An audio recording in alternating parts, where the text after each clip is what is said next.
Michael, sorry, no recounts. How's the audio? Am I too pinkish? How's the lighting? I'll take your opinions.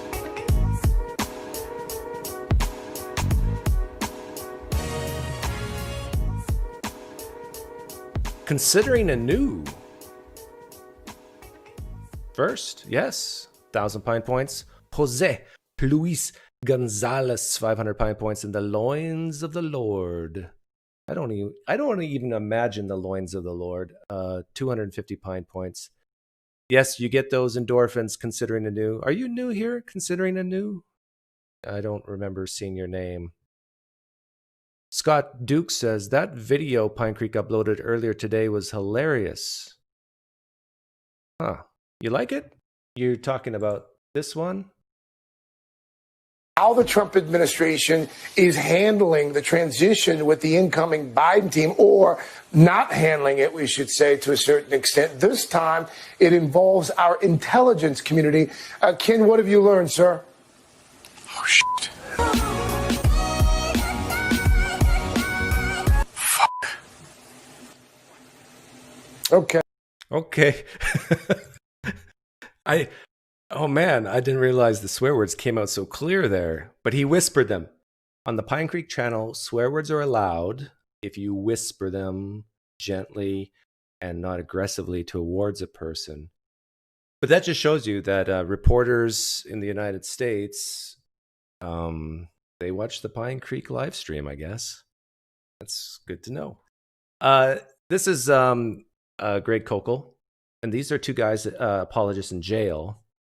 They're not really in jail, but you gotta brighten things up a little bit, guys. Didn't you take my advice from the last video I did with you? So since you guys look like you're in jail, I gotta bring these bars back, and you gotta play the part. There we go. I remember when I did the first video on these two guys. By the way, these two guys are called no, I had a thought of what to call them, but I'm not going to call them that. I'll call them the two hosers. They look like two hosers who are in a Canadian jail cell in Churchill, Manitoba. It's nice and warm in there. They don't have their parkas on. But Cave to the Cross Apologetics is their name, and they're making a name for themselves because they have the big star of apologetics, Greg Koukl, in the house. And so I want to play some stuff. Greg Koukl mentions me in this one, and so I'm going to play a little bit of that. And Greg Koukl talks about meaning, or no, more so morality, and why I think a lot of Christians are realizing it's a losing argument to talk about morality. And so I'm going to bring up this video later. By the way, I've had more than one, I don't know, 2 or 3 former Christians tell me it was this video, the one you're looking at now with Shelly Kagan and William Lane Craig, that caused them to go, oh my goodness, why am I believing this? So if you're going to say William Lane Craig lost a debate, this might be a good candidate right here, because of the effect it had, I think, on a lot of even Christians watching. But let's go back to Greg Koukl, Cave to the Cross Apologetics, and I'm going to play a little bit of Peter Boghossian again, because it's just so much fun. It's so much fun. I don't know why it's so much fun for me, but just to hear them so angsty about a method being used against them that's effective in causing people to leave Christianity brings me joy for some reason. I don't know why. So let's take a listen. Into kind of almost a... Oh, by the way, since those guys are in jail, the audio is horrible. So I'm going to try to fast forward them as much as possible. Greg Koukl, since he's visiting them in jail, his audio is much better.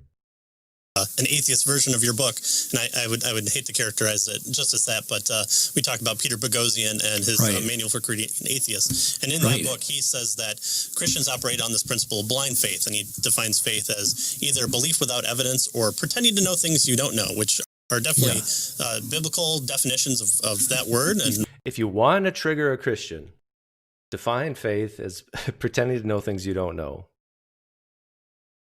I would tell you, they meaning many Christians, just don't want to look dumb. They don't want to look stupid. They don't want to say, hey, I just believe this on blind faith. Although a lot of Christians do say that. And it just boggles my mind how triggered they get. It's like, who cares if people think you're stupid? Especially at these guys' age. I can understand younger people. Maybe people, the really young people, like the people that are 28 and under. I can understand, okay, you're trying to build a reputation. You're trying to build up some something so people look, see that person there? See Nathan Ormond right there? Yeah, he's a smart guy. Yeah, I like Nathan. He's intelligent and he's smart. But really, if someone thinks you're stupid and you really don't know that person, who cares? If a Hindu, a Muslim, a Buddhist, an atheist looks at a Christian and says to that Christian, I don't think you're rational for your belief. Who cares what they think? I'm trying to help Christians here. Try to feel more confident about your belief. We wouldn't go against that. But how do you then kind of answer this? How do Christians kind of know Christianity is true? What would be the response? Well, from the inner testimony of the Holy Spirit, that's the best answer you guys can give. You're right, by the way. Boghossian, I think, does have the Manual for Creating Atheists, or Manual for Atheists. I have it back here.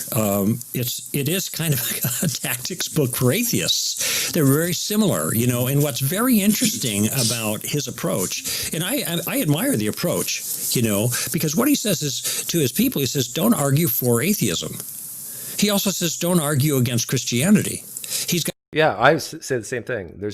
There are no good arguments for atheism. There's just a bunch of really good arguments against theism or belief in God, namely the lack of evidence. Got a very, very focused approach, and the focused approach is you ask questions about their convictions, and just to note, he did say he admired Peter Boghossian's book, right? Didn't he say that just a little bit earlier? The justification for their convictions, because he's convinced there is no justification for convictions. Faith has no evidence, or else it wouldn't be faith. Notice there's another attempt to impose a definition there. Yeah, this is so much silliness in my opinion, because when you look at the disciples of Peter Boghossian, like the people who wear sandals and the long cloaks and they go on the street corners and they try to lead people to hell, the disciples of Peter Boghossian will never, ever impose a faith definition upon the person they're asking questions of. They always ask, what is your definition of faith if faith comes up?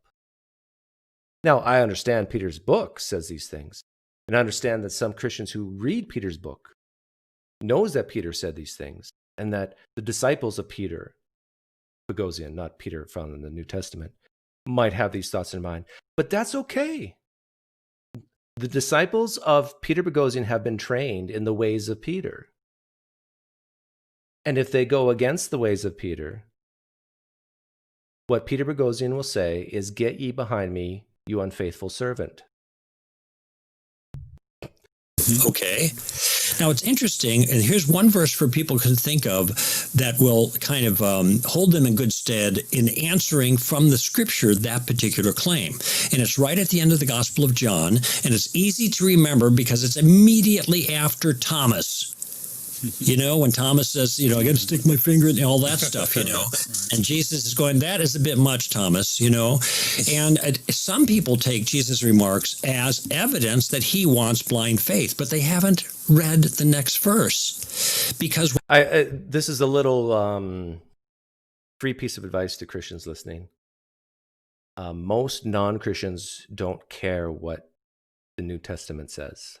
about faith. And you know what? You should not be shocked about that. You should not be surprised that I say that. Now, if I'm talking to a Christian and I ask them what they mean by faith and they give me an answer, I'll accept their answer, even if, since I know the Bible, most of you flag-waving Christians do, even if you, as a Christian, give the wrong answer what faith really is, and you do give something more along the lines like blind faith, I'm not going to push back.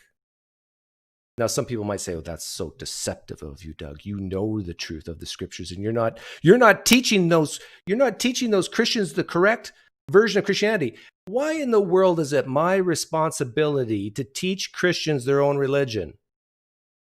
It's not. It's not. What John says is he gives in the next verse, chapter 20, verse 21, I think it is, the reason why he wrote the entire gospel. And here's what he says. He says that many other signs and wonders Jesus performed. That's miracles. There's 7 of them in the Gospel of John. Many others he performed that are not written in this book, but these have been included essentially in order that you might believe. Done. That is perfect right there. That's all apologists have to do from this day forward is do what Greg Koukl just said when he's reciting the Gospel of John. That's all you have to do. Remember when I had that Roman Catholic on and I put a napkin in my water and asked him to light it on fire in the name of Jesus like Elijah did in 1 Kings 18? Well, Greg Koukl saying Jesus did miracles to help people believe. It wasn't the scriptures. The scriptures of the Gospel of John wasn't even written yet.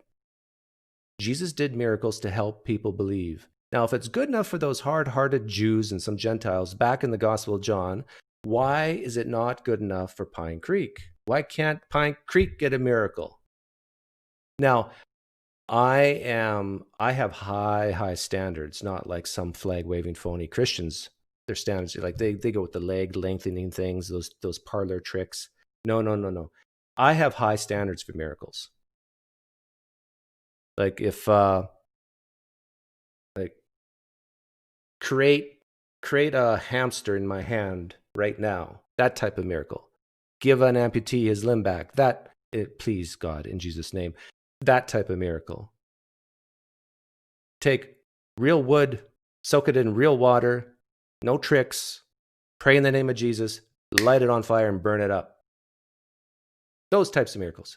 If you're a Christian who agrees with me, most Pentecostal Christians are going to agree with me here, that yes, Doug, we hear you, and we've had miracles in our life, and we're praying that you will see a miracle in your life.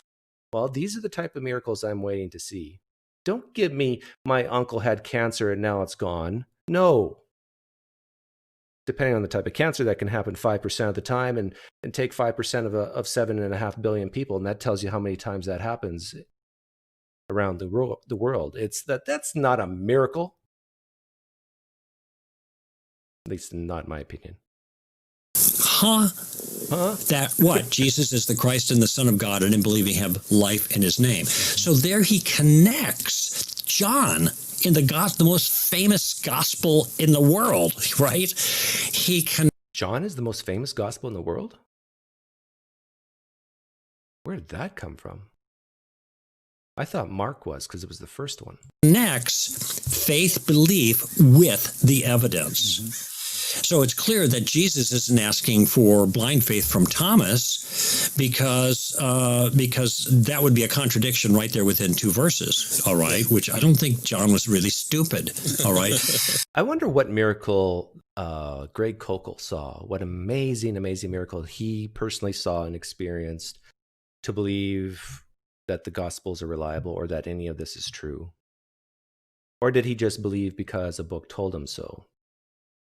I think guys like Koukl understand, if they can put themselves in the shoes of those people in the Gospel of John who saw these miracles apparently, I'm sure he understands that that's more powerful than just reading about it, just hearing about a miracle. Right? Like that's so incredibly reasonable to me that experiencing a miracle of that sort that I described earlier is way better, way more powerful than just reading about it or hearing about it. But what it does is connects the evidence with belief. So, oh yeah, Camille says the Gospel of John's the most famous gospel because it's the one that's cited at most American baseball games. John 3:16. But Boghossian first sets the stage by misdefining faith, and unfortunately, there are a lot of Christians that see it that way. Yes. If not in fact, at least in practice. That is, they have no good reasons they can offer why Christianity might be true. So many Christians don't have any good reasons to offer that Christianity is true, so they kind of agree with Peter Boghossian's definition. Say it's not so. I thought a changed life was a great reason to say that Christianity is true. I once was a lowly drug addict. I almost died. I was high as a kite, and then Jesus saved my life. Sorry, Jeff Durbin. It's easy to get a Christian stuck if you ask him the right questions. And by the way, I've done it before. And so have other my friends. They I was on an airplane the other day, and I was sitting next to a guy reading the Bible, so I just basically played the atheist, and started asking questions. Liar. You Christians are pretending to be atheists on planes? Oh. I wonder how many of my people in my live stream chat are pretending to be atheists just to cozy up against Pinecreek. No spooning with Pinecreek, just to get pine points. And maybe Sean McDowell or Frank Turek or J. Warner Wallace. I mean, these giants, right? And they're laying it on the guy. And these giants. I wonder what percentage of Christians in the United States, those admittedly flag-waving phony ones, 65% of the United States actually know Frank Turek's name or J. Warner Wallace's name. Then, sooner or later we got to kind of show our hand, and but it just demonstrates that Christians are unprepared. Okay, and this is what Boghossian is trading on. He is also trading, I think, illicitly on a technique of asking questions, because I think his technique, and you can see the examples illicitly, where he's distorting things, and the biggest distortion, of course, is his misdefining faith. Yeah. If you haven't read his book and you don't know the inside Peter Boghossian's mind, nor his disciples, you wouldn't know that he has a bad definition of faith from your perspective. So who cares? If they are still willing to use your definition, you're fine. But these are thought crimes that I think Greg Koukl's accusing Peter Boghossian of. He has the wrong thoughts, the wrong definition of faith. And so therefore, him asking you why you believe something all of a sudden becomes moot. And listen, if faith is belief without evidence, why wouldn't that same definition legitimately apply to an atheist? For some it does. Atheists don't give evidence for the non-existence of God. They don't think they need to. Atheists don't give evidence for the non-existence of God. I have a meme here somewhere. Where is it? It's I don't know where it is. It's on my desktop somewhere. But it goes something about, I don't have any evidence that purple and pink pixies live in a galaxy next to our galaxy on a star that's made out of cheese. Because they don't think they have a belief. But of course they have a belief. They believe God doesn't exist. That's a belief. That's their belief. Yeah, and I won't push back against that. Now, here's another thing. For guys like Koukl and the jailhouse apologists there behind bars, when they think of the word God, they can't think of any other concept of God other than their own. The Yahweh, the Jesus God, the Trinity God. So when an apologist comes up to me, like Greg Koukl were to come up to me and says, "Do you believe in the proposition God exists?"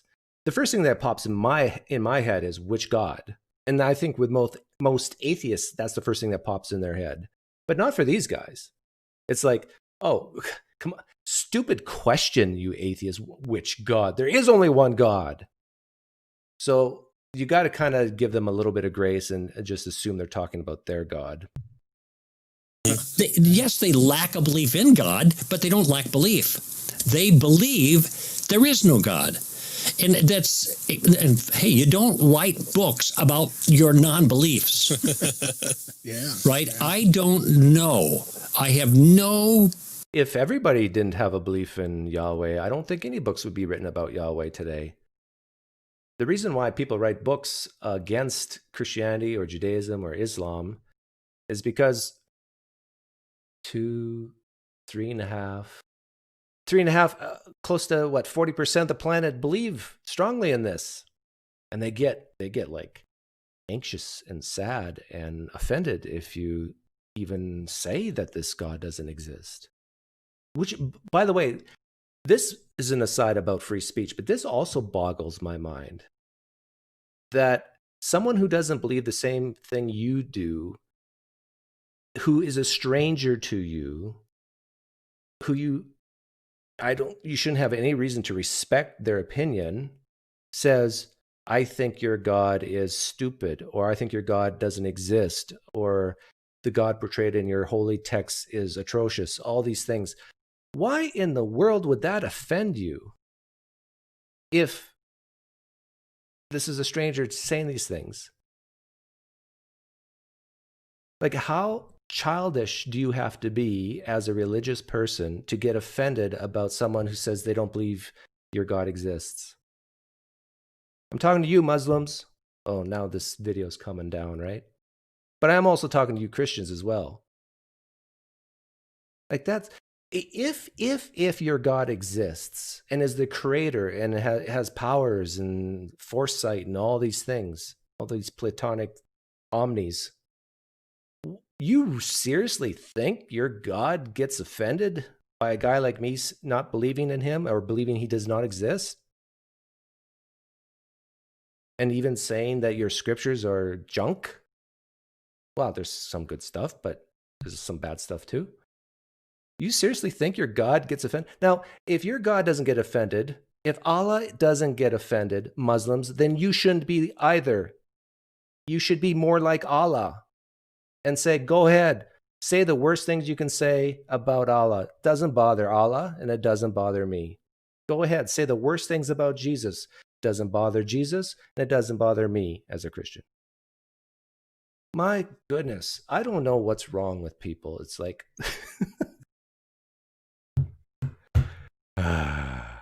Serenity now. Belief of any kind of who the best footballer team is in Australia, for example. I don't know. I'm just taking something. I know in New Zealand it's the All Blacks, so I know that one. But I don't know in Australia. Who know? I have no idea. So I can legitimately say I have no belief, because I have no information by which I can form a belief. And therefore, I'm never going to write anything about footballers in Australia. All right? But these guys write whole books and give seminars and go on the radio and have websites. What are they talking about? Nothing? They're not. They're talking about your belief, Greg Koukl. They're talking about their convictions. And see, this is why I think that whole approach is dishonest. And if I were an atheist, I would never take it. You would never take what approach? Writing books or street epistemology in general?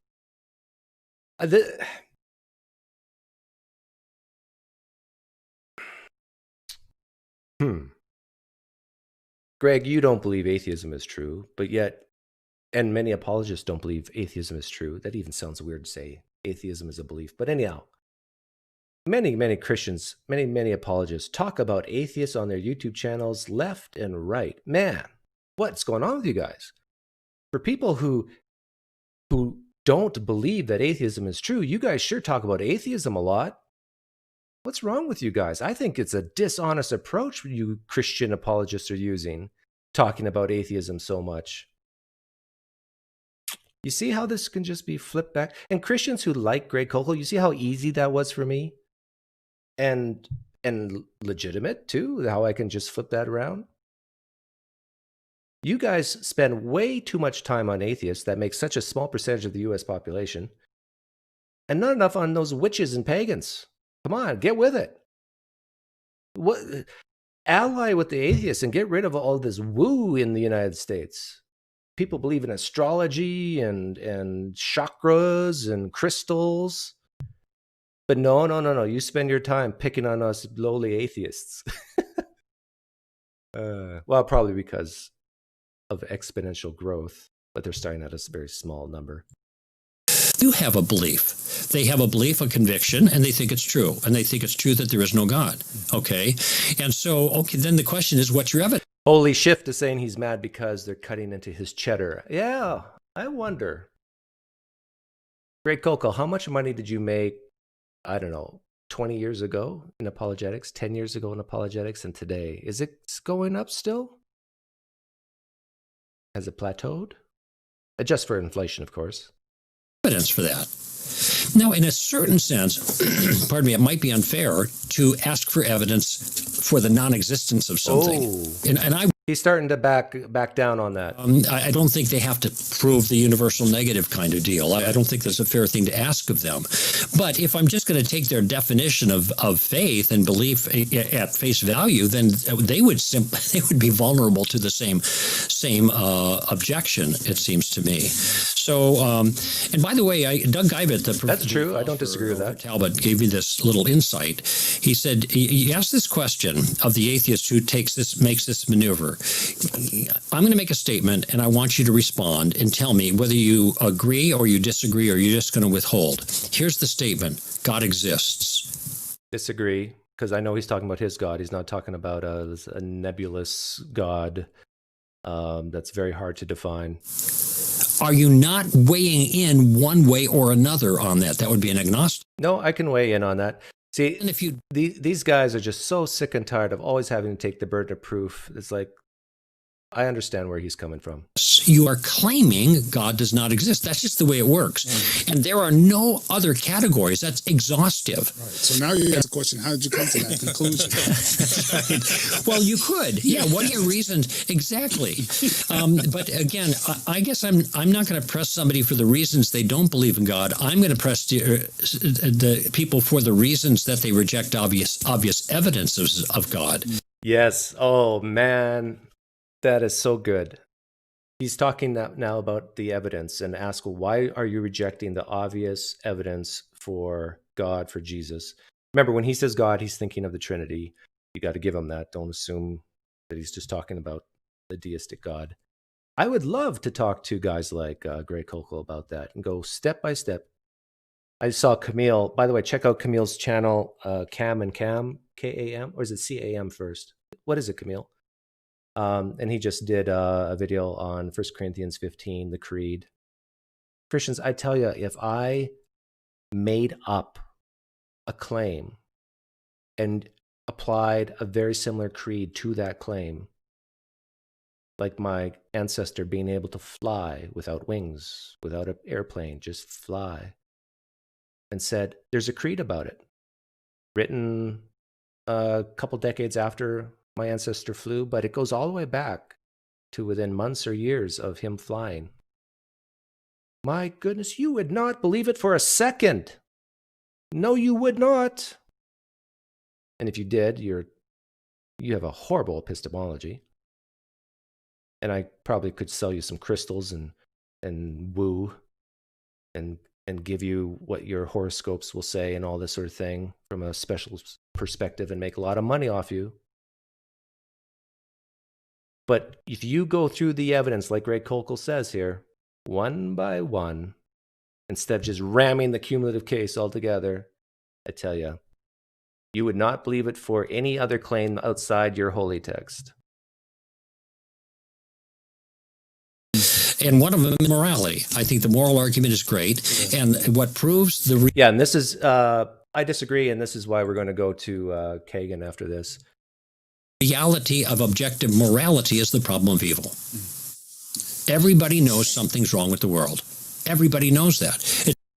Yeah, the problem of evil is not a problem for atheists, in my opinion. At least it's not for me. It's to be expected. Evil's to be expected, depending on how you define evil, of course. But the problem of evil is a problem for Christians. and Muslims and Jews and so forth. It doesn't matter when you lived or where you lived, they know something's wrong. And atheists bring this up all the time. The world is not the way it's supposed to be. But think about it. The world can't be the way it's not supposed to be unless there is a way the world is supposed to be. Yeah, that whole phrase, supposed to be, that's a really loaded, dangerous phrase. I think we as humans have goals. We see things that we don't like, and we have a goal to change it. And so in the future, that same thing doesn't happen. It's not so much supposed to be, because that has an underlying premise of that there's a creator that gave a purpose, right? Which could be true, but I don't believe it is. And you can't have a way the world's supposed to be without a sposer. All right? So that's the moral argument in a nutshell, so to speak. And this is something they have to answer for. What justifies all the moral judgments you make about all kinds of things that they must make, because inside them is a moral creature that made in the image of God? That's the inside-out tactic. Right. Yeah. It's simple. It's for Christians, it's God has put on every human's heart, since humans are created in the image of God, this moral intuition. And basically just cross out the word God and put in the word evolution. We have evolved with these moral intuitions, and you basically are saying the same thing. What justifies all that? And so these are kind of the ways that one might maneuver in those kinds of conversations. Great, Nice. that's really helpful. Yeah, I'm gonna steal a lot of that for what I have to do. Well, and steal my stuff, man. Yeah. That's great. It's fine with me. That's what I want to do. And just we greatly appreciate you coming on, and I just kind of want to end with a frontline perspective. We've been asking this to people like J. Warner Wallace and Lydia McGrew. Where do you see the future of Christian apologetics going? And that could be within your own. Yeah, I want to listen to this, because the future of apologetics is important to me, because it's what gives me my hope, meaning, and purpose. Ministry, or just Sure. in general? Well, I think it's blossoming magnificently and has been for the last 20 years. Okay. Think about what he just said. Apologetics has been blossoming lately and for the last 20 years. Think about what Christianity has done in the United States over the last 20 years. Anyone? Bueller?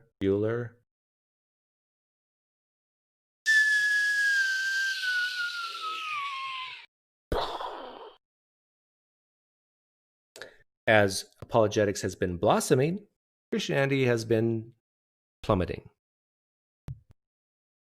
Maybe you got to rethink things, Greg Koukl. And it's I don't know if I can put my finger on one particular reason apart from the sovereign movement of God, but I think one reason is because as the pressure and resistance from the world heats up, there's more resistance against Christianity, which means more resistance. As the pressure and resistance heats up, you really think that the pressure and resistance against Christianity today in the United States, for example, other places in the world, granted, but in the United States, you really think things are worse than, I don't know. Well, if you look in the global sense, or in other countries, Christians are murdered for being a Christian. Are Christians being murdered for being Christians in the United States today? I don't think so. I think no, I'm not American. You American Christians have it easy. Way too easy. I mean, I'm not, hey, whoa. I'm not saying that there should be persecution against Christianity. But if you Christians had more persecution, maybe Christianity wouldn't be plummeting. It's the persecution that keeps Christians together. Christians should pray for persecution. Look at the early church. You guys keep saying how the early church was persecuted. I don't think the first generation Christians were persecuted much, but second, third, yeah. And look how strong and how much the early church grew. Christians across the United States need to pray to be more persecuted. But I'm a pacifist, so I'm not going to persecute you. Well, maybe with my words, but those are just sound waves hitting your eardrums. As long as my sound waves hitting your eardrums are not too loud, you'll be just peachy fine.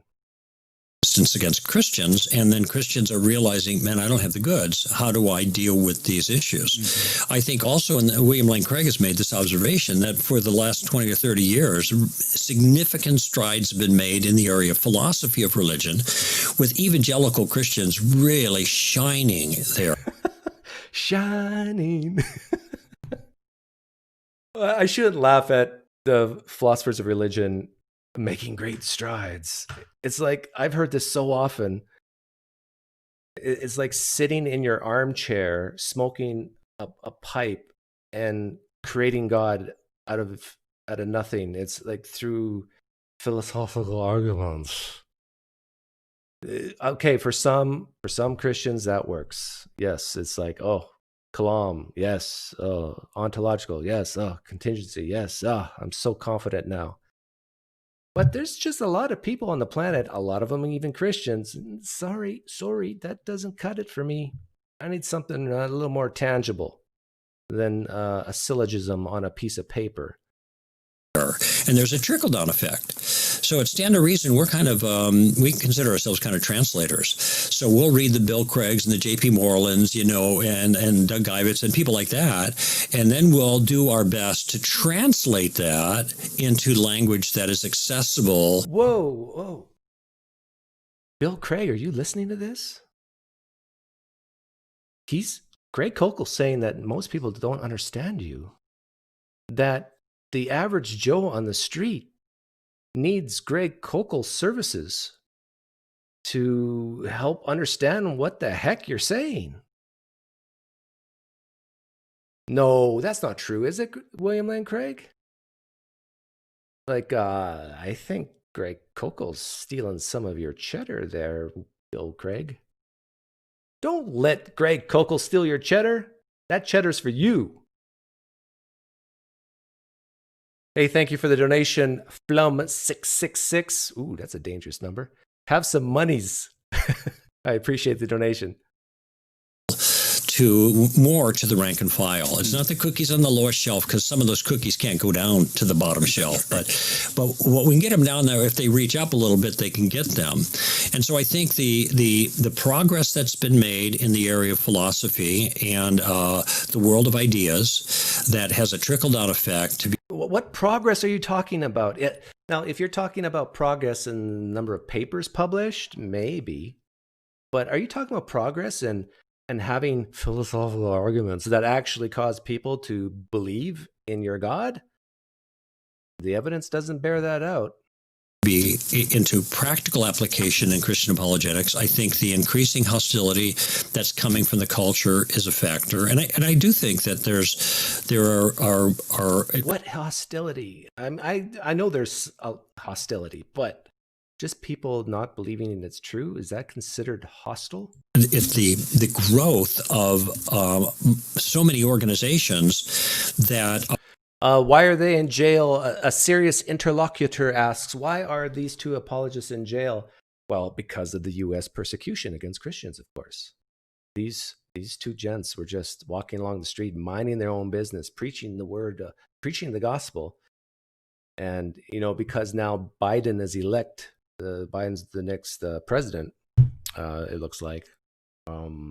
These guys were thrown in jail because free speech is gone now.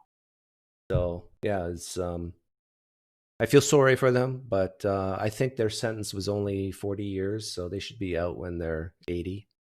Are focusing in on this and making provision for this. There are a lot of programs now that at Biola there's an apologetics master's, at HBU there's a master's, SES has a master's, and I mean I'm tempted to get a master's at Biola just for the fun of it. That'd be my third master's. Well, I wouldn't count that as a real master's degree. Okay, let's get to the point where I think he doesn't call me out by name, but Greg Koukl mentions me here. I know I live rent-free in his brain. Where is it here? So when we are talking to atheists, especially nowadays. Thank you for the donation, Tony D. Rushing to give all my money away before the hurricane washes it away. Oh, are you in the hurricane zone? But yeah, I feel free to donate, not only to me, but for like these two apologists here might need a donation as well. Maybe they can make bail. I don't know. It always seems that they want you to provide kind of positive evidence for your side, and critiquing the other side is just, it's just dodging the question. So especially with the claim that atheism is this lack of belief, that they don't bring anything to the table, they want you to bring all of it. Okay, and then in the book I give illustrations of particulars, all right? So if you don't know anything, you use the first two steps because you're getting into the shallow end of the pool and you're getting an education. If you know what's wrong with, say, atheism, when you're talking to an atheist. What's wrong with atheism? There's something wrong with atheism? I'm trying to think. I feel like maybe atheism is, agnostic atheism at least, has the lowest amount of cognitive dissonance. It encourages, at least I am encouraged to say I don't know when I don't know things. I don't try to pretend to know things I don't know.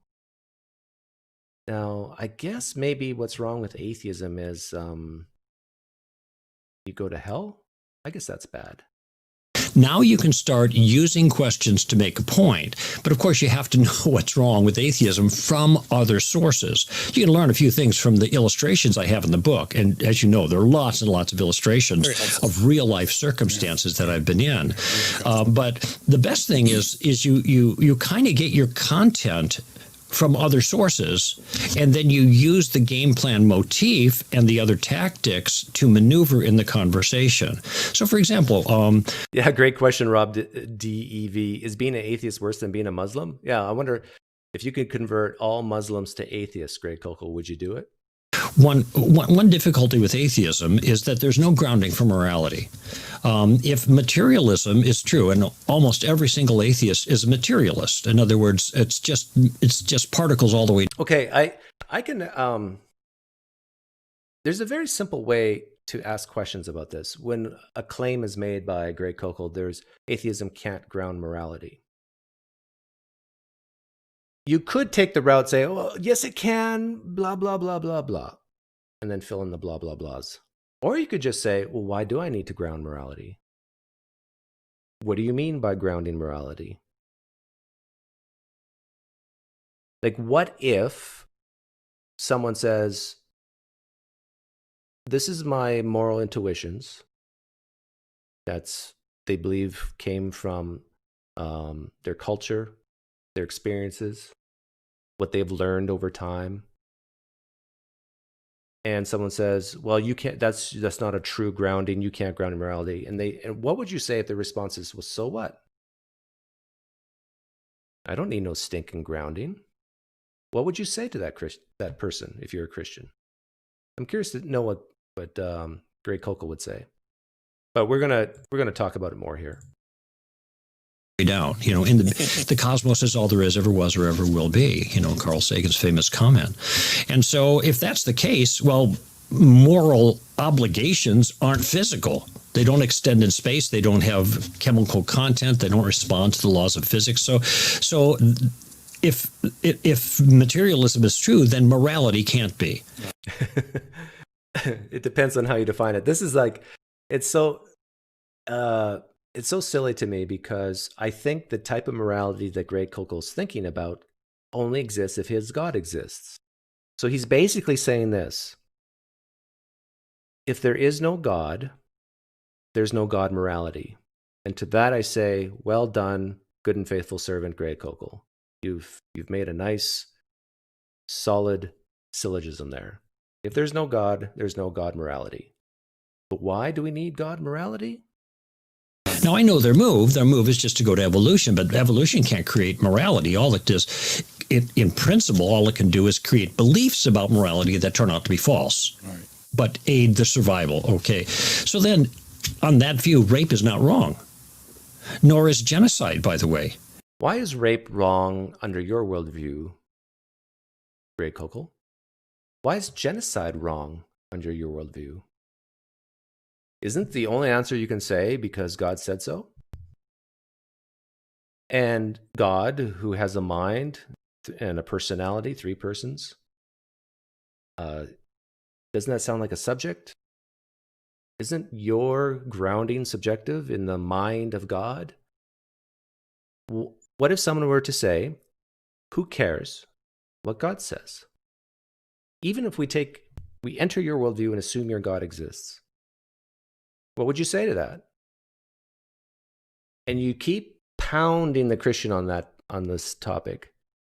Why should I care what your God says? Don't give me this, oh, because he created the universe. So what? Oh, because he can see the future. Well, so what? What is it about creating the universe or seeing the future? Why should I listen to what your God says? And you know what's going to end up happening? The Christian's going to talk about because it will help you have a better life, either here on earth or definitely in the life to come. And doesn't that sound a lot like well-being and unnecessary suffering? Atheists like myself have just cut out the middleman. We just cut it out, Yahweh. You don't need a middleman like Yahweh to say what's right and what's wrong, what's good and what's evil. If it all boils down to this well-being and unnecessary suffering, that is your standard. Can I get an amen? In fact, genocide, argue, might serve the purposes of evolution. Okay. And genocide might serve the purposes of your creator, God. My goodness. Do these apologists think about what they're saying before they say it? It's like, now, depending on how you define genocide, but wiping out the Canaanites, I bet you Greg Koukl is a Christian apologist who believes that actually happened in the past. He might say there was some exaggeration and stuff, the Paul Copan type excuses. But I think he believes that. Frankly, Darwin was exceptionally racist as an individual. Oh, again, you can tell the IQ and also I shouldn't say that's rude. Hey, Satan, in editing, can you take that out? The IQ part? I know you don't edit anymore, but you're the best at it. Okay, fine. Myron will edit the IQ part out later, but can you at least oversee Myron?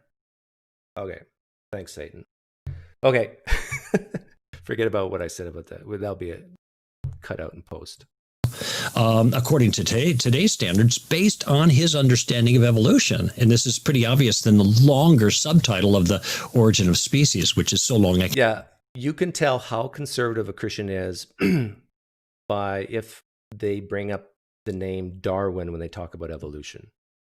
The more they bring up the word Darwin or Darwinism or neo-Darwinism or whatever, the more conservative they are. Darwin could have never existed. God could have smitten him, smote him, could have blocked the sperm and the egg of his parents, and we would still have evolution via common descent today. I can't remember it, but it talks about the inferior races, right? So this creates a problem then for an atheist, because an atheist like, say, Richard Dawkins, when he talks about materialism, this is a world in which there's no good or there's no evil, nothing but blind, pitiless indifference, a famous citation of his. But then in the God delusion, he starts squawking about the God of the Bible as being a homophobic and genocidal and all these moral judgments. And so here's my question. Now I know that's inconsistent, okay, because we talked about entailment earlier. No, it's based on the standard, Greg. People can have a standard of well-being, unnecessary suffering, and see something that goes against that standard that's not your God and say this is wrong. Or you can do an internal critique and saying, well, if God is loving, if Jesus is a God that saves, if Jesus is a God who takes a young child and puts it on his lap and says, anybody who hurts this child, it'd be better a millstone is tied around their neck and they'd be thrown into the sea. But then you got the same Jesus as part of the Trinity in the Old Testament killing children like that, commanding the death of those children. This is the internal critique problem that atheists like me like to bring up. And if you believe in materialism, what's entailed in that is no morality, no objective morality. All right. Okay, someone came into my, let me see here. I really want to finish my thing here, though. Yeah. Hey, Sam, I see you here, but can you hang on for, I don't know how much longer. You can leave and come back, but I really want to get to Kagan because I haven't seen one interview critique on Kagan and Craig. Right? That's part of the package. Okay. So then my question becomes, where's the standard that you're getting to judge God by? What is the standard you're using to judge God by? Now, I actually had a conversation. Yeah, and what standard do you use to judge by? God. You don't. God is your standard. You freely chose your standard of Yahweh, just like I freely chose my standard of well-being, unnecessary suffering. On the air with an atheist who is a Bogosian disciple, and because his view was, oh yeah, that's me. He's talking about me here. To judge God by. Now, I actually had a conversation on the air with an atheist who is a Bogosian disciple. Yeah, I've never read Bogosian's book, but I'm not going to push back on that. Bogosian sent me a long cloak robe, and with a little placard signed by him and Satan. And because his view was evolution. So what you're saying is, when you say something is wrong, you're saying it disagrees with your evolution. And when you see something wrong, you say it disagrees with your God. It's just based on standards, right? And he said, yes. Well, at least he was honest. Yeah. But you can see how... He called me honest. How vacuous that response is. How can a Peter Bogosian disciple be honest? So what? Okay, it disagrees with your evolution. Doesn't disagree with mine. Doesn't disagree with Hitler's or ISIS or Donald Trump's, for goodness sake. Well, here's the thing, though. A Christian needs to convince me why I should choose their standard when it comes to morality over my own. And I need to convince the Hitlers of the world why what they're doing is wrong. Isn't it all about convincing people why one standard, why one course of action is better than another? And this is a good thing, right? Isn't it a good thing to have a dialogue, to have this back and forth of, okay, do we share the same goal? Yeah, we do. We don't want Jews slaughtered. Okay. Now, whether you think it's wrong to have Nazi Germany and the Jews being slaughtered because your God says it's bad, and I say we shouldn't have Jews slaughtered because of well-being, unnecessary suffering for the Jew, we both share the same goal, but our groundings are different. Our reasons are different. Then we can talk about, I think my reason is the same as your reason, Greg Koukl. You just use God as the middleman and say, well, God said so, but why did he say so? Because he doesn't want people hurt.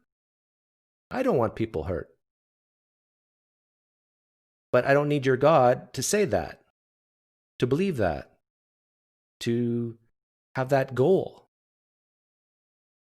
But maybe guys like Greg Koukl are a little immature and they feel better when they have a big daddy figure telling them what to do and what not to do. Whereas maybe people like myself are more willing to not have that daddy figure and try to figure things out for themselves or as a society. Maybe I'm okay with not having that gravitas behind me, but rather relying on my articulation skills and convincing skills to change people's mind. But you rather just take a big stick named Yahweh and say, look, you either obey or daddy's going to get mad after you die. Now I can just hear Christians say, I'm straw manning left and right. So where's your basis for complaint? Mm-hmm. That is a very fair criticism of materialistic atheism, you know. So notice how I have some content understanding of the problem. Okay, let's go to Kagan here, and let me get rid of the bars and recapture.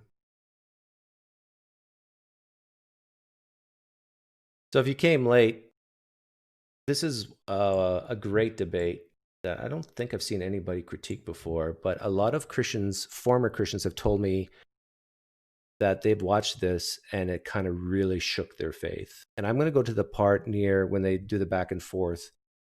They're talking about meaning here, but you can apply morality to the same thing and just cross out meaning and put in the word morality. And so it's in the theme with what Greg Koukl was talking about. So one of the things that you said in your opening remarks, well, you quoted several people. I think there was a long quote from Michael Roos saying something like, if naturalism is true, if theism is false, then ethics is illusory. Shelly Kagan is a PhD philosopher, I think. I forget which university.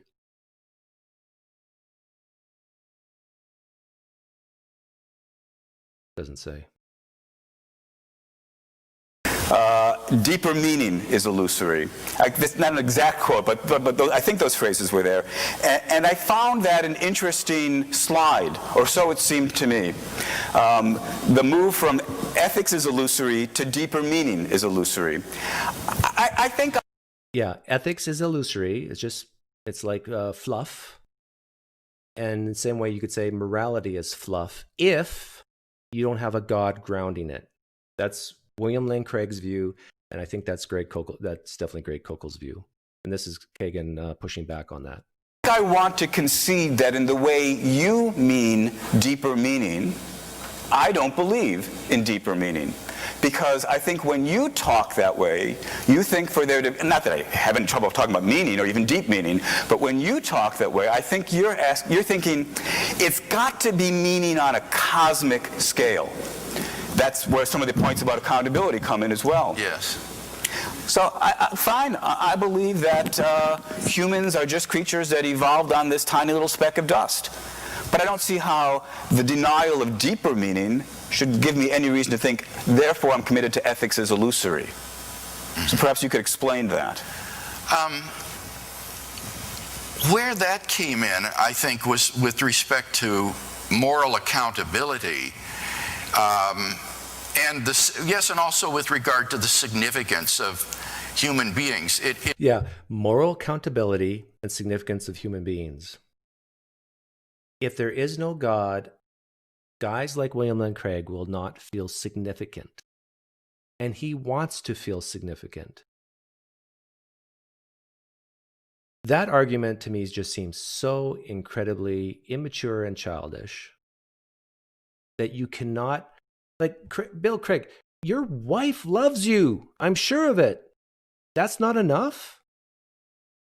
You need some entity that is the creator of the universe to love you in order for you to have this meaning and significance. You can't say that the love you have for your children, the love you have for your wife, the love your children have for you, and the love your wife has for you is that's not enough. And when it comes to moral obligations, you're still stuck. Back to the question I asked earlier with Greg Koukl.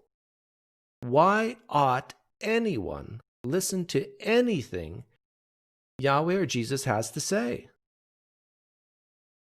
Who cares what they have to say? Assuming they exist. Now convince me why I should care.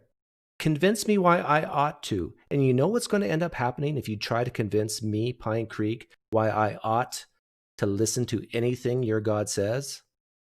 It's going to come down to pain and pleasure, well-being and unnecessary suffering, heaven and hell, which is the same standard I use. I just cut out your middleman. It's way more efficient to be an atheist than a theist. Way more efficient. It seemed to me that on a naturalistic worldview, everything is ultimately destined to destruction in the heat death of the universe. As the universe expands, it grows colder and colder as its energy is used up. And eventually all the stars will burn out, all matter will collapse into dead stars and black holes. There will be no life, no heat, no... Did Bill Craig have to practice this so he wouldn't tear up while saying this? Did he have to look in the mirror and recite this line over and over again so he wouldn't get emotional about it? Or is he not emotional about this? Like, who cares if the universe is going to go to heat death? It's not going to happen in your lifetime, Bill. No light, only the corpses of dead stars and galaxies expanding into endless darkness. And in light of that end, it's hard for me to understand how our moral choices have any sort of significance. There's no moral accountability. The universe is neither better nor worse for what we do. That ultimately there isn't... The universe is, well, we're part of the universe, and if what we do does help someone, then it does matter. This reminds me of the conversation William Lane Craig had with Jordan Peterson, and Jordan Peterson made a great comment about if you go to the opera or go to a musical, does the musical lose its meaning? Does it lose its significance just because you know it's going to end? Is it so hard for Bill Craig to sit in an auditorium and listen to great music, watch a great play, and just be comfortable in the moment? Or is he constantly thinking, this is going to end, this is going to end, this is going to end, so this is meaningless? Our moral lives become vacuous because they don't have that kind of cosmic significance. I still need to have you explain that for me better, because again, it seems to me it's one thing to say it lacks eternal, cosmic, everlasting significance. It's another thing to say it lacks significance. In fact, to give one of your examples, you talked about, again, I don't remember the source of this quote, but the torturers, was it Nazi torturers? Right, yeah. And you say, you know, if theism isn't true, then it doesn't really matter. This strikes me as, I'm sorry, I'm sure it's going to sound rude, but it strikes me as an outrageous thing to suggest. It doesn't really matter? Surely it matters to the torture victims whether they're being tortured. It doesn't require that this makes some cosmic difference to the eternal significance of the universe for it to matter whether a human being is tortured. It matters to them, it matters to their family, it matters to us. So again, how do you move from the lack of eternal significance to the thought that if it doesn't have eternal significance, it can't have any significance? Because the victim, it obviously matters to him in the sense that he's in pain and agony, but ultimately it doesn't matter that he was ever in pain and in agony. Ultimate is a code word for God.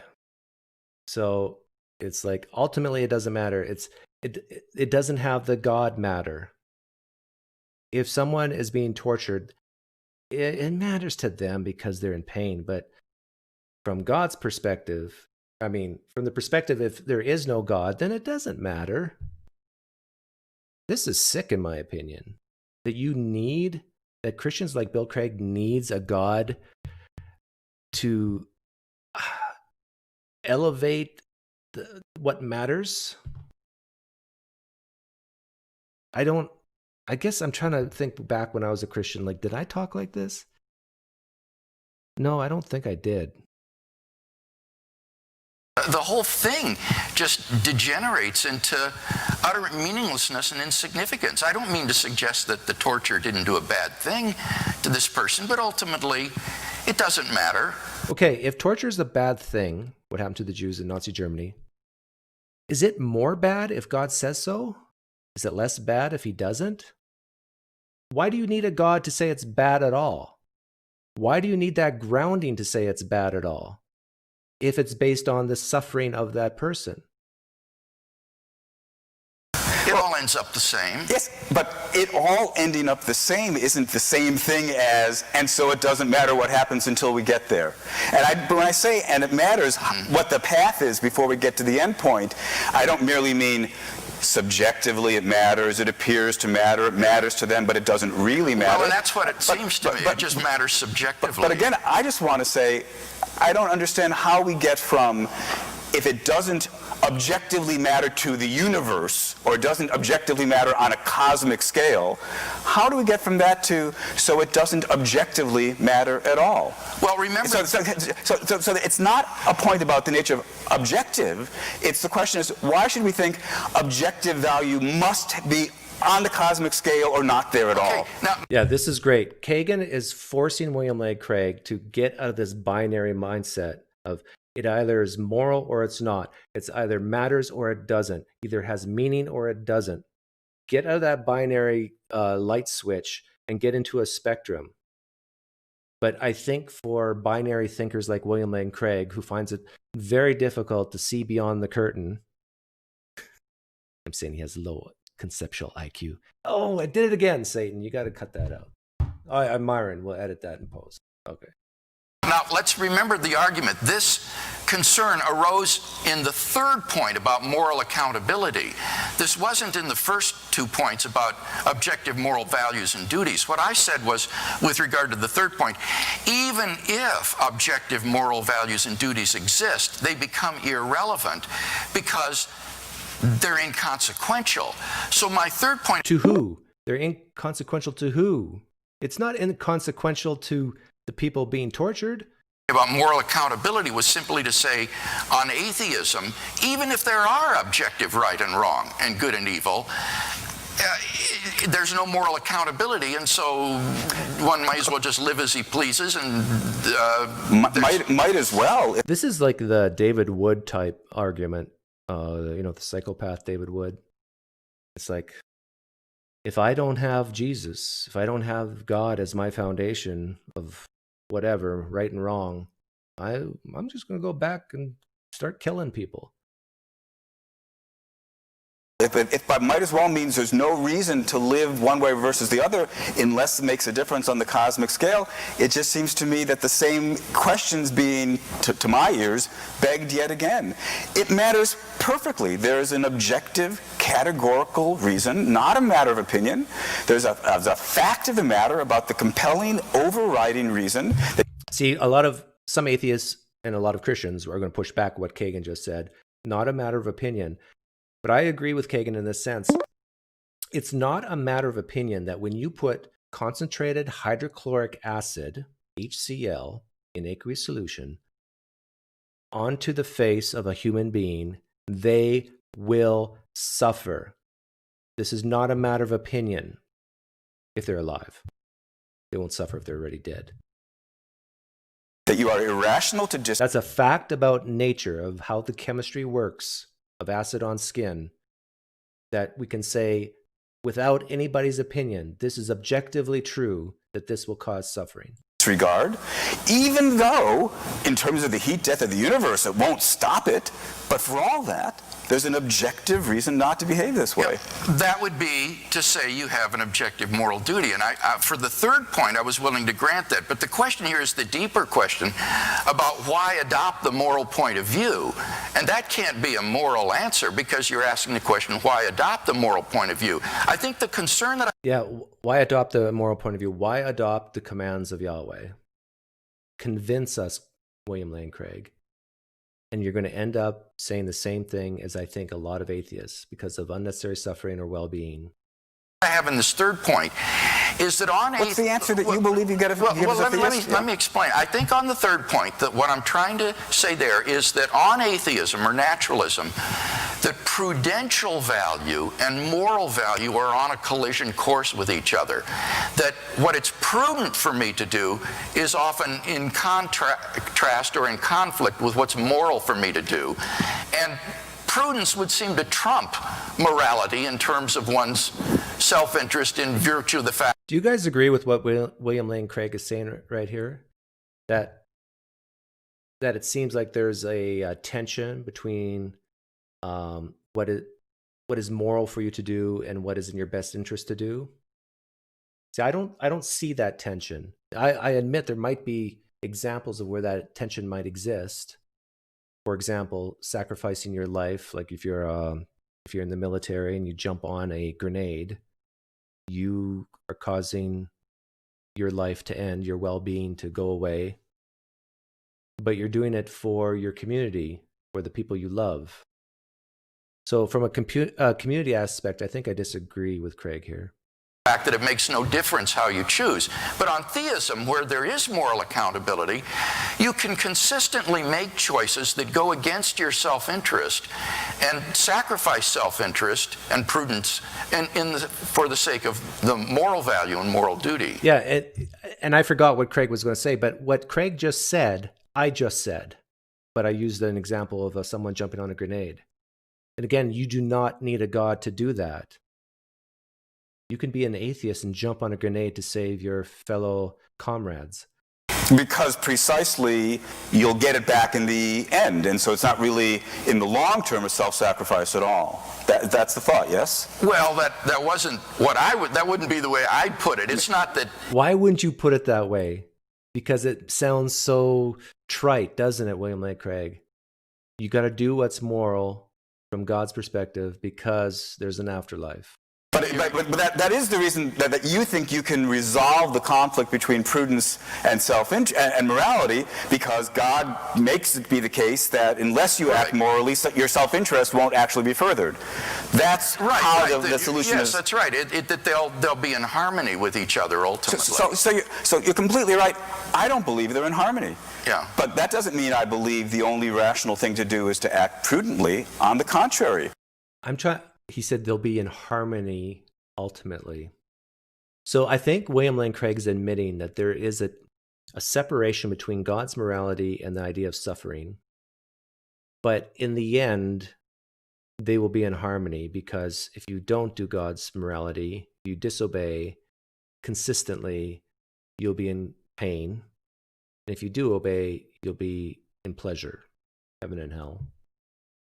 I believe there's greater reason. This should be a form of a question, like Jeopardy. Put this in a form of question, Shelly. Yeah. why not believe that moral reasons outweigh prudential reasons? The mere fact that there's a conflict doesn't commit the naturalist to the claim that the prudential ones are the weightier ones. All right, but there is that conflict, and for many people, I think, as I said, this can have a demoralizing effect upon a person, because ultimately his moral choices make no difference either for himself or for the good of the universe. And I suspect that this will be demoralizing in the way that... I think it's demoralizing for people like you, Craig, but not for people like me. And are we really that different? Or are you just saying this as an argument to prove your God exists, the moral argument? Like, surely hurting someone, taking a knife and stabbing someone, not only hurts that person, but hurts yourself, because you have to live with that, and hurts society, because if everybody did that, what kind of society would we live in? And it matters greatly. Adams suggested it would. No doubt for some people it will be, but of course for some people there's a different kind of demoralizing that takes place with the belief in theism, isn't there? I mean, if we're just going to talk about what are some possible psychological effects, some people will act morally not out of the recognition of the objective values, but merely in hopes of getting into heaven and avoiding hell. Yes. There's something morally off about that as well. And I agree. So both sides. And he agreed with that. William Lane Craig agreed with a person doing what God wants, or doing the right thing because that's what God wants, could be demoralizing. Or, how did he phrase it? Not good. Like the only, if I was Craig, I would not have agreed to that. Let me rewind that. Listen closely what Craig's agreeing to here. Talk about what are some possible psychological effects. Some people will act morally not out of the recognition of the objective values, but merely in hopes of getting into heaven and avoiding hell. There's something morally off about that as well. And I agree. So both sides. Yeah, so he agreed that you shouldn't do it just to get into heaven or avoid hell. That's what, I misunderstood the first time. But if you think about it, why is that bad if Christianity is true? Why is doing the right thing only because you don't want to go to hell and you do want to go to heaven? Why is that bad? If it's true that our life here on earth is just a vapor, it's like we're born and then we're dead and we're gone and that's it. 75 years on average. But eternity is forever, just like diamonds. So if you want to lock up your eternity in a good place, what's wrong with doing good things just for that reward? Face certain empirical questions about, certain people may misread the implications of the view. That strikes me as a standoff at best. I don't know. I'm not sure that the person who acts in self-interest has misread the implications of the atheistic worldview. That's because you've yet again assumed that if we're naturalists, we must assume that prudence, either there are no moral reasons at all, or if there are, they're inferior in strength to prudential reasons. That doesn't seem to be to follow from naturalism at all. If we had more time, obviously we can only begin to scratch the surface of this debate. If we had more time, I'd lay upon you my elaborate theory of the nature of practical reasoning, according to which prudential reasons are less significant than moral reasons. Well, this is a view that I think is completely compatible with naturalism. We can get in. Yeah, so I'll stop it there. That's a good ending point. Yeah, so this is a debate that I think a lot of Christians have watched, and it really caused them to say, this guy Kagan's actually making sense when it comes to morality, that maybe you don't need this ultimate sense, this objective sense of morality from a God on high in order to have meaning, real ethics, real morality. See, even the word real, I got to put in quotes because Christians think of God when you use that word. Okay.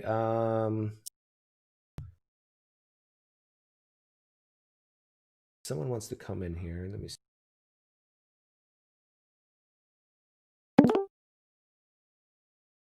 Can you hear me, Sam? Can you hear me? Hey. Hi. Do you have a question for me, or? Yep, hold up. A stream of yours that's behind. All right.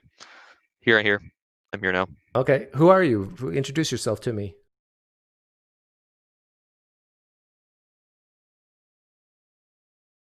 Sam? I don't like this.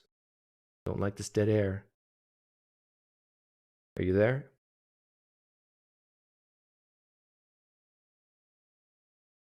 Okay. We tried.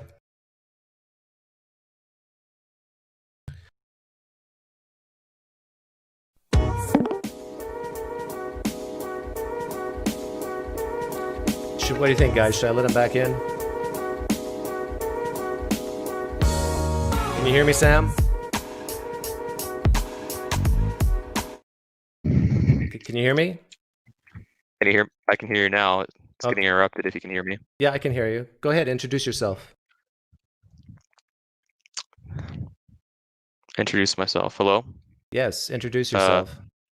Call me Sam. Okay. I am a Christian and my parents were missionaries. Okay. What kind of missionaries? Missionaries to overseas, Russia and then Estonia. Okay. What denomination? A Baptist. Okay.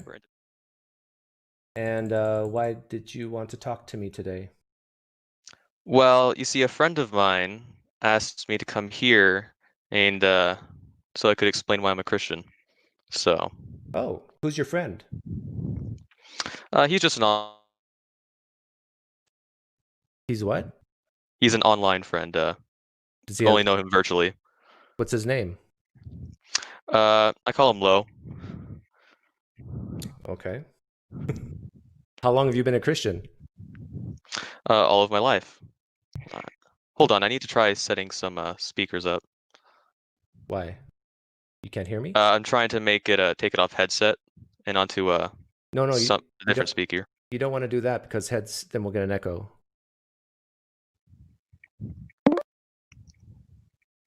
Because I have somebody else in the room and I'd like for them to hear. Oh, who else do you have in the room? Hey, Javier, I see you waiting. Just hang on a bit. Who else? It's my father, so. Your father? How old are you? Me? Yeah, how old are you? I am 18.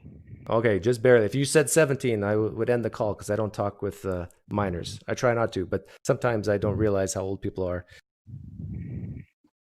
But yeah, okay, if you want your dad to listen in, go ahead. Well, if there's an echo, you'll have to put the earphones back on. Gotcha.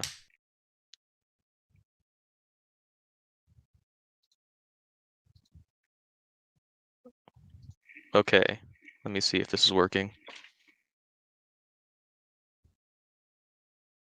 Can you hear me, Dad?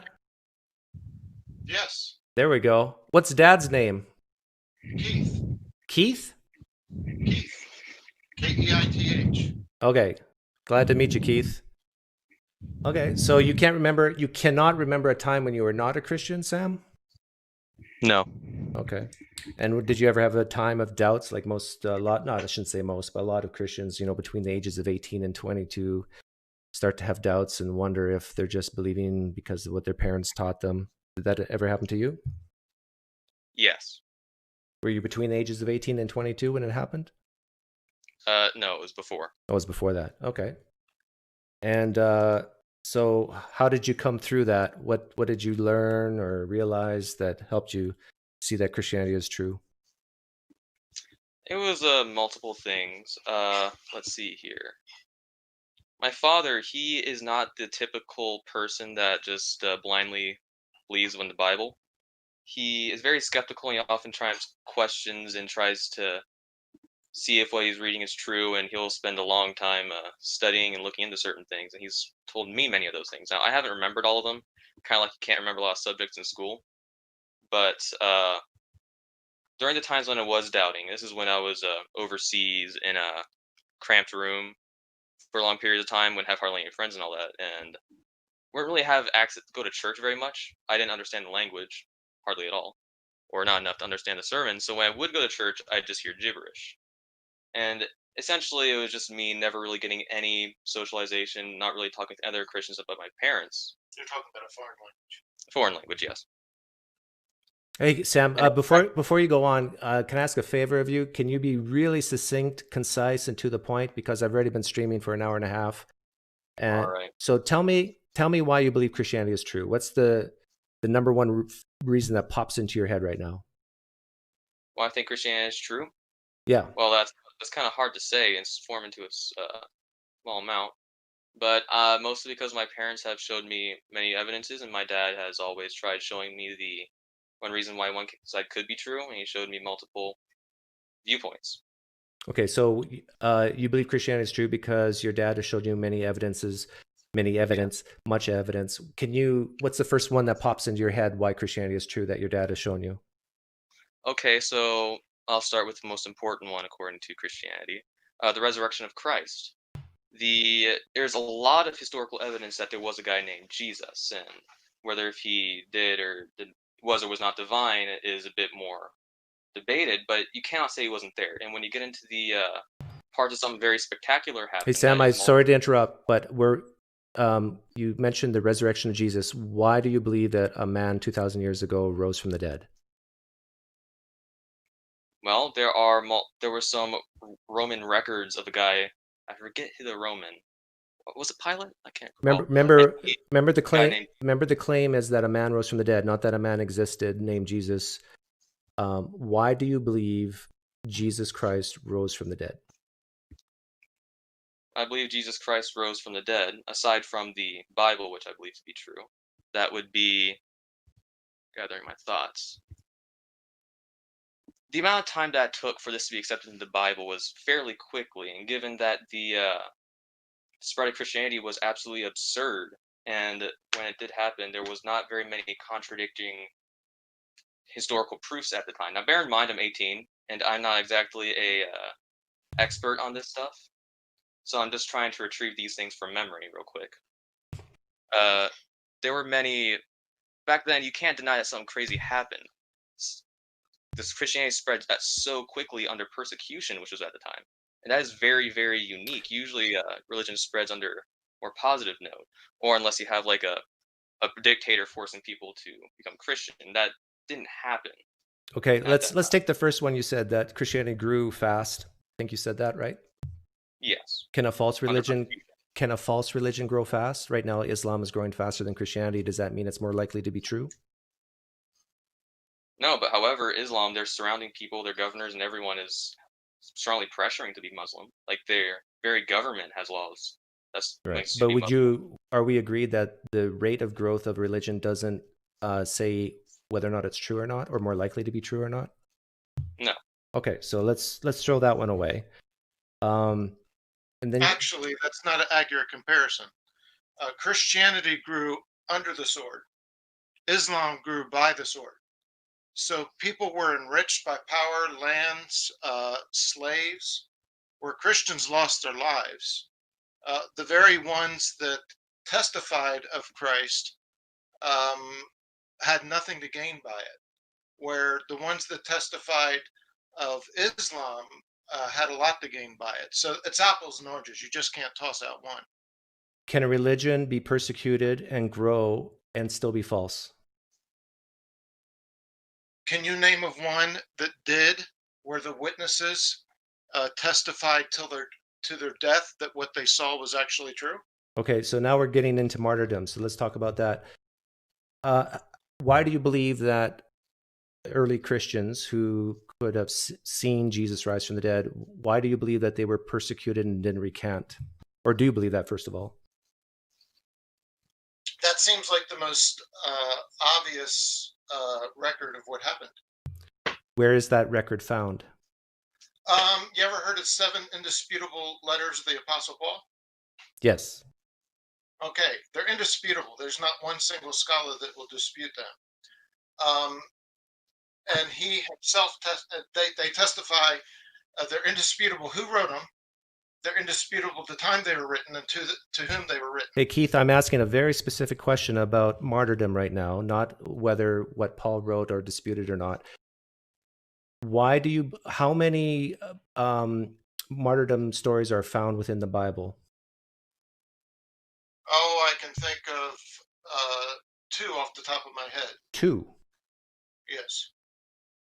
In the New Testament. Stephen and who else? James. Okay. Now, do we know that Stephen and James had a chance to recant? Does it say that in the Bible? They gave Stephen the chance to recant what he said, and he they said, "Do you believe this?" And he said, "I believe in Christ," and they stoned him. You sure that did they say, Stephen, either you recant that on your belief that Jesus Christ rose from the dead, or we'll and then we'll let you live? And no, not those exact words. There's different ways to ask the same question. He testified of Israel's rejection of the prophets over the years, and then he testified that Jesus was risen from the dead. Do we have his testimony? Do we have Stephen's testimony in the New Testament? Yes, Acts. No, his testimony where he says it. It's in the book of Acts. Did Stephen write the book of Acts? You don't have to write the book of Acts. So, hey, Keith, true or false? Yes. Stephen wrote with his own hand that he saw Jesus rose from the dead. True or false? False. Correct. Stephen never wrote that he saw Jesus rose from the dead. Correct? Jesus. Not the world. Yeah. So someone else, decades later, wrote that Stephen said some things. Correct?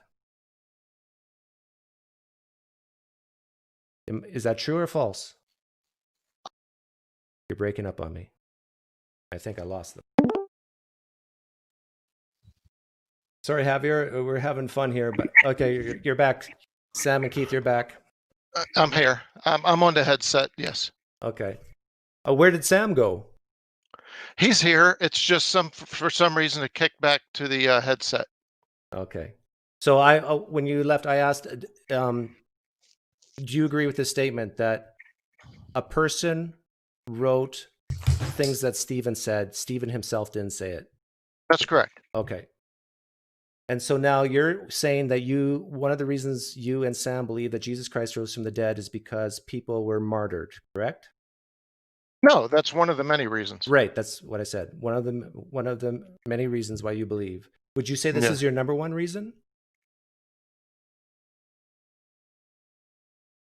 That was Sam's number one reason. What would be your number one reason? Because I don't want to talk about it. If I want to know your number one reason. There's not number one. There's a lot of things that points to it. So I have a hard time believing that everything came from nothing. Okay, now we're not talking about Christianity anymore. Now we're talking about general deism. I'm more concerned about Christianity, because a God could exist and Christianity be false. Correct? That's true. That doesn't prove that Christianity is accurate, okay, but it is built upon a framework. If you don't have deism, you don't have Christianity. Okay, but I'm more concerned about Christianity because I think this is what determines how people live their life. Would you agree? I can't defend what a lot of people would define as Christianity. You ask 100 people what Christianity is, you'll get multiple answers. So I can't answer other people's defense of Christianity. One thing that thought experiment that I often use with people in order to get to what might be the core number one reason why they believe something is, imagine you and I are together. No, not me. Imagine you and someone you love. Think about someone you love or care about or respect a little bit. That's not a Christian. Okay, you have that person in your mind. Do you know anybody like that? I'm thinking. Yes. Okay, so have that person in your mind. You're both on a boat together. It's going down. You have 30 seconds left before you're both dead. You look at this person that's in your mind right now. You got 30 seconds to tell him why he should become a Christian before he dies. What do you say? I'd say fulfilled prophecy in the Bible. There's no prophecy that's not fulfilled in the time period it was given. And the evidence of resurrection of Jesus Christ from the dead happened too close to the sources that testified of it to develop into a legend. Okay, just hang on. The first thing you said is fulfilled prophecy. That's what you would say to your friend in 30 seconds who's about to die? Fulfilled prophecy? Yes. I'm telling you, there's not one thing I would base my Christianity on. But that's still an interesting, nobody's ever answered that way. Okay. What do you think is the best prophecy that's been fulfilled? The book of Daniel has a lot of prophecies, but there's a lot of critics that date it late. The latest you can date Daniel is about 150 BC, 100 BC. But the 70 weeks prophecy predicts really close.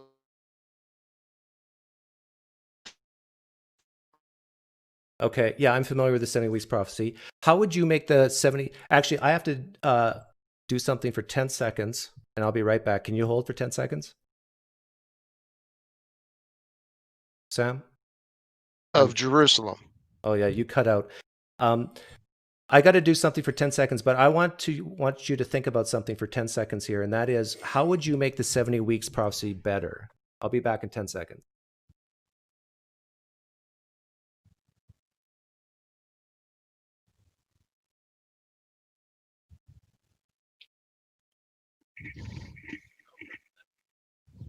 This is the mute button. So you press that button to mute it when it's on.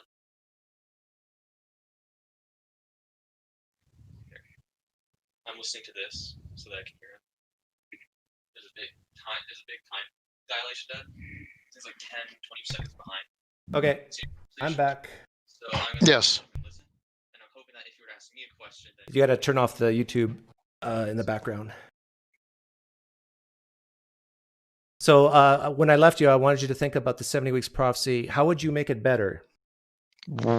I wouldn't. You wouldn't. Okay. Are there more than one interpretation of the 70 weeks prophecy? Of course there are. So if it were to be made better, so there is only one interpretation of the 70 weeks prophecy, you can't think of a way to have only one interpretation? No, You're breaking up on me again, Keith.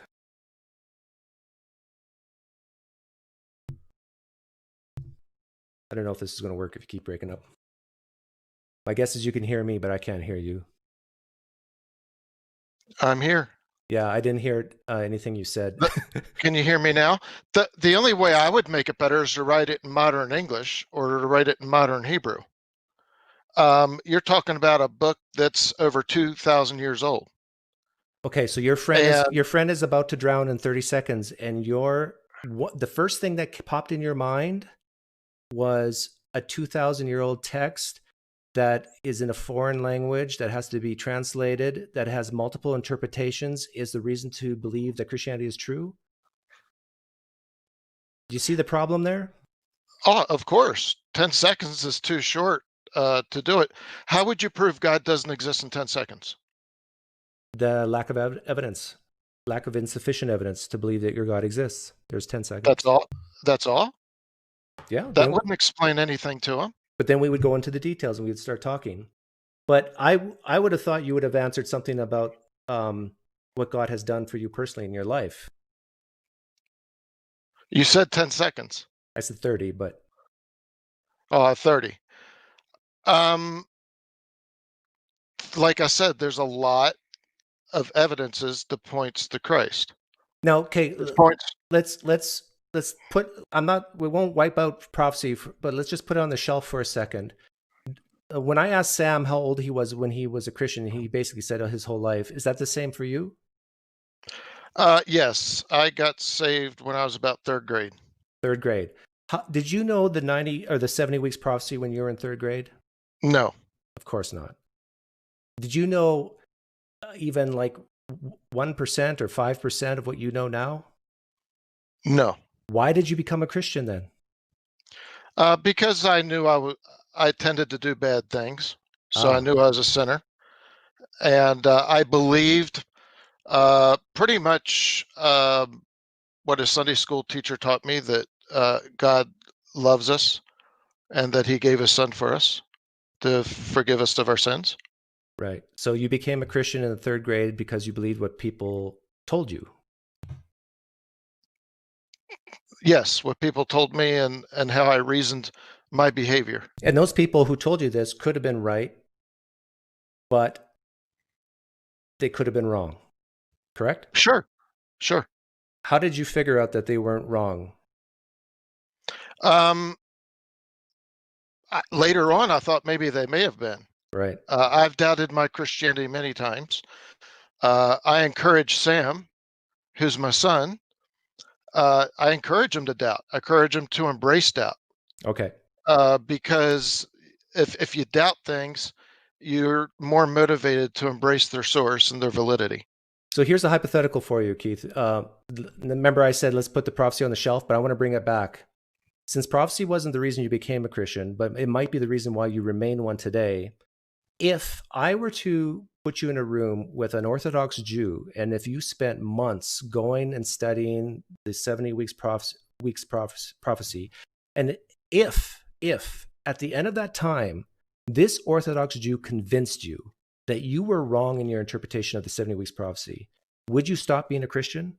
Of course not. Okay. Would your confidence in Christianity go down significantly? My confidence in Christianity goes up and down depending on my mood, depending on arguments that I hear, depending on feelings. My confidence in what I buy for Christmas presents goes up and down. Right, but would it go down significantly if you figured out that you were wrong about the 70 weeks prophecy? Would it like just go down a scotch or like a big drop, or like how I'm trying to get at how important is this 70 weeks prophecy to you? It's one small piece in a large puzzle. Okay, it's a small piece. I'm looking for a big piece. Is there any big pieces? Any big pieces what? You said the prophecy is the 70 weeks prophecy is a small piece in the puzzle of your belief. No, I didn't. Of why you believe. Of why you believe. I never said that. I said prophecy. There's lots of prophecy. Okay. So the 70 weeks prophecy, somebody took that out, that wouldn't make a huge difference. Perfect. Okay, excellent. If let's say the number of prophecies that you believe in is 400, messianic prophecies. If I put you in a room with a person, either a secularist or a Jew or whatever, and after a month of study, you realize that only 200 of the 400 were actually legitimate prophecies, would you still be a Christian? Yes, because prophecy is only a small part of the entire puzzle as well. Okay, that's what I'm getting at. I don't want to waste time talking about small pieces. Like what? Okay, before you go on, what if all 400? You were convinced that all 400 of the prophecies were not prophecies of Jesus. Would you leave Christianity then? That's a silly supposition, because what if games are highly subjective? I can't see Isaiah 53, the prophecy of Jesus being born in Bethlehem. He couldn't control where he was born, the time he was born, all those type of things. Okay. Also, I'm hearing a yes from you that it might actually put a dent, and you might actually leave Christianity. Oh, it would put a dent. All kinds of things put a dent. Atheists get dents all the time because I hear about them getting converted all the time. Okay, so you mentioned a couple prophecies, Isaiah 53. Let's look at that one. If it were true, no, let me back up. What if it were true that prophecy was not about Jesus? Did you know that Orthodox rabbis that rejects Christianity, have believed that was the Messiah? Yes, I know. I understand that. Up until 1000 AD, almost all of them believed it was the Messiah until society became literate enough for people to go and use that as a polemic to convert Jews.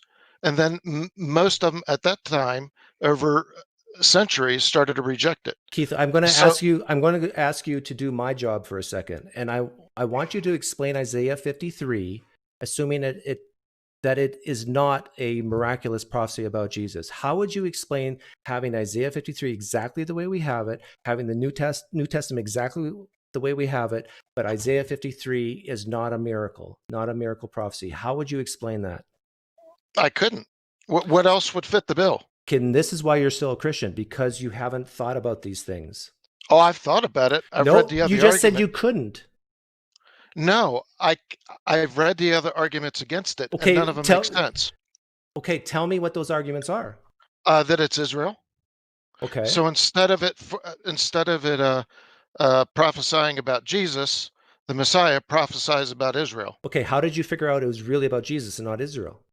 Because it says it's a spotless lamb. It's a perfect sacrifice. It says that it was cut off the land of the living. Israel's never been cut out of the land of the living. Israel's never been wiped off the face of the earth. The Jews, the Jewish religion has never been cut off the face of the earth. It says it was cut off the land of the living. It says that... So you believe Jesus was cut off? Well, absolutely. Yeah. Physically. Okay. So you believe then that this prophecy, one of the arguments against this prophecy is that it's talking about Israel. What's another argument against it? Against it being Israel is you follow the pronouns. If you follow the pronouns, it says that Israel was perfect, Israel was cut off the land of the living, and Israel saved itself. Okay. And is there anything that it says that in Isaiah 53 that you struggle with applying to Jesus? No.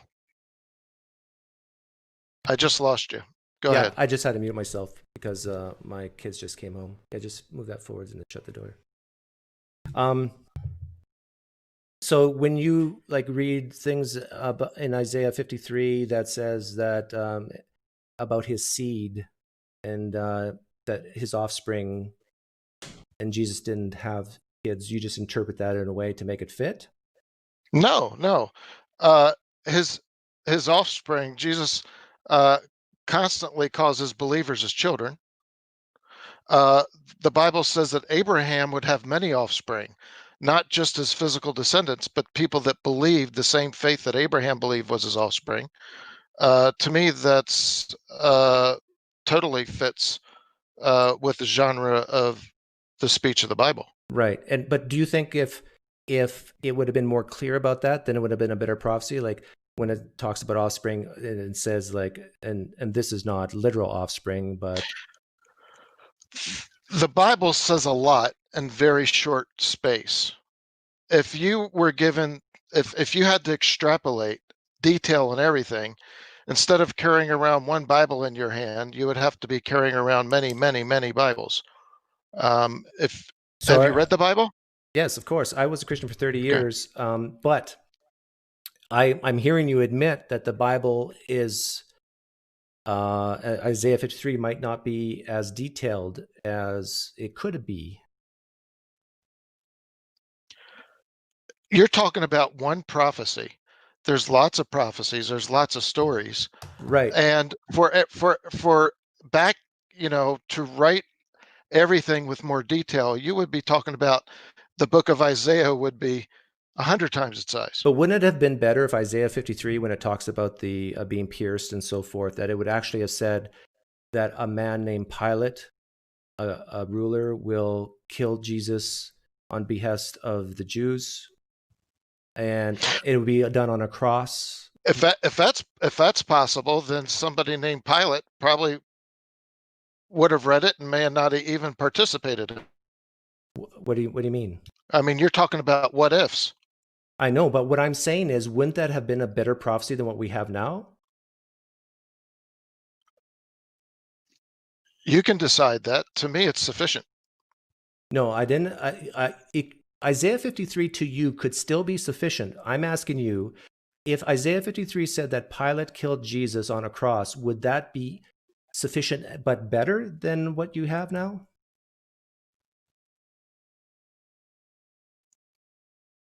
No. Well, how would that not be better? Because it's giving specific names, and even the cross, like the Isaiah 53 instance. But you're talking about hundreds of prophecies. Okay. You're talking about extrapolating, giving more detail, making these stories longer. These books were not only meant to be prophecy; they were meant to be read. And the more scrolls you have, the Bible back then was much more inconvenient to carry. So, I mean, you would talk about a multitude more scrolls. And as a whole, it would have been harder for Israel to have everything in detail because they would have had so much more reading material. It would have been hard for your average person to keep up with. We're talking what ifs. I don't know. Yeah, well, I'm asking what if questions because I'm trying to get you to see that, number one, how do I say this? Every time I bring up a doubt about a prophecy, meaning that I think it's clear to you that this Isaiah 53 could have been more clear, and your excuse of being, I'm going to call it an excuse, your excuse of being, well, it would have taken too many words. Okay, no, you're asking, could it have more detail? Right. More specific. More specific. Of course it could. Right. So now if it can be more specific, and if people who are sincere, genuine, they don't hate God, they're just looking at the text and they come up with a different conclusion than you, doesn't that say something about the text itself? What does it say about the text? That it's not as specific as it maybe should be in order for a Jew and you to look at it the same way. It may not be as specific as you would like for it to be. But it's plenty specific enough. is sufficient, is what you're saying. Yes. But every time I asked you about Isaiah 53, I think, well, there was a couple times at least you said, but there's many more prophecies. Yes. And I see this often with Christians that I talk to. It's like, well, okay, we can doubt this or say this is not maybe the best, but we got this. And when you take a whole bunch of them together, you really got something now. And I mean, in Psalms chapter, what is it? Psalms chapter 8 or 10, it talks about the crucifixion. You pierced my hands and my feet. It has many of Jesus' sayings on the cross. You stretched out my hand, you pierced my hands and my feet. It seems to very accurately describe crucifixion 500 years before crucifixion was invented. Do you know the context of that pierced of the hands? Do you know what that's referring to? It's referring to a lion biting someone. Was Jesus bit by a lion? No. So why do you think the New Testament authors use that verse? It's not talking about a lion biting someone. Show that to me. Well, I can't show you right now on this live stream. Well, have you ever heard of that before?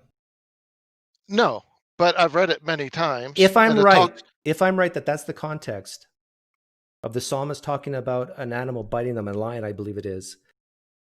And if that's true, would that make any difference to you on that prophecy?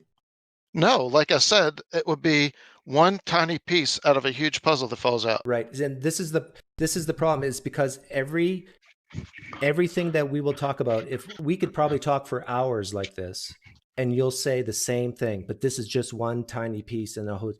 And this is why I don't want to waste time talking about all these tiny pieces. My guess is there has to be some bigger piece that I'm willing to talk about with you, but I really don't think it's these prophecies, because every time we talk about something, it's like, well, I got other prophecies. I don't want to spend hours and hours going through 400 prophecies. There's lots of them. I can pull another one out of my my memory.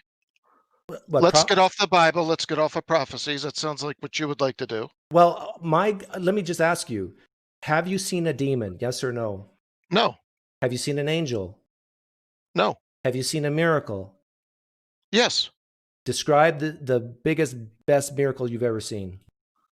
I was pastor of a small church. Okay. And we were, I just became pastor of the church, and I found out that they were losing $1,000 a month with only $4,000 in the bank and a $10,000 CD. So you have a little over a year the church would survive.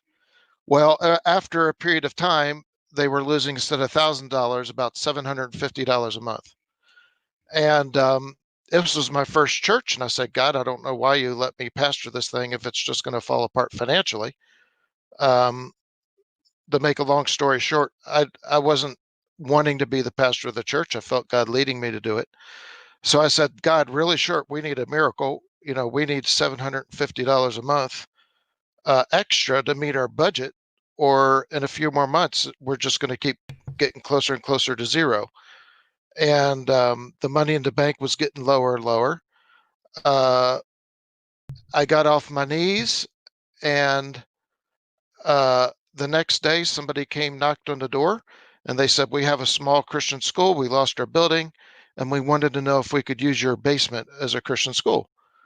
I said, okay, let's talk about it. So we talked about it. I got it, Keith. So the miracle is that you were in need and God provided it just in time. Well, I asked them, how much would it cost? How much would you pay to rent our basement? They said $750 a month. And that for you was a strong miracle. Yes, there was one of many. Would you say it's a strong miracle if everything was the same about that story, except it was a Mormon church?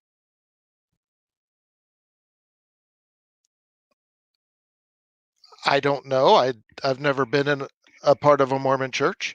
I think Mormon churches may find their own miracles. Like you're asking, what I've experienced. I know. I understand, but here's the difference between you and me.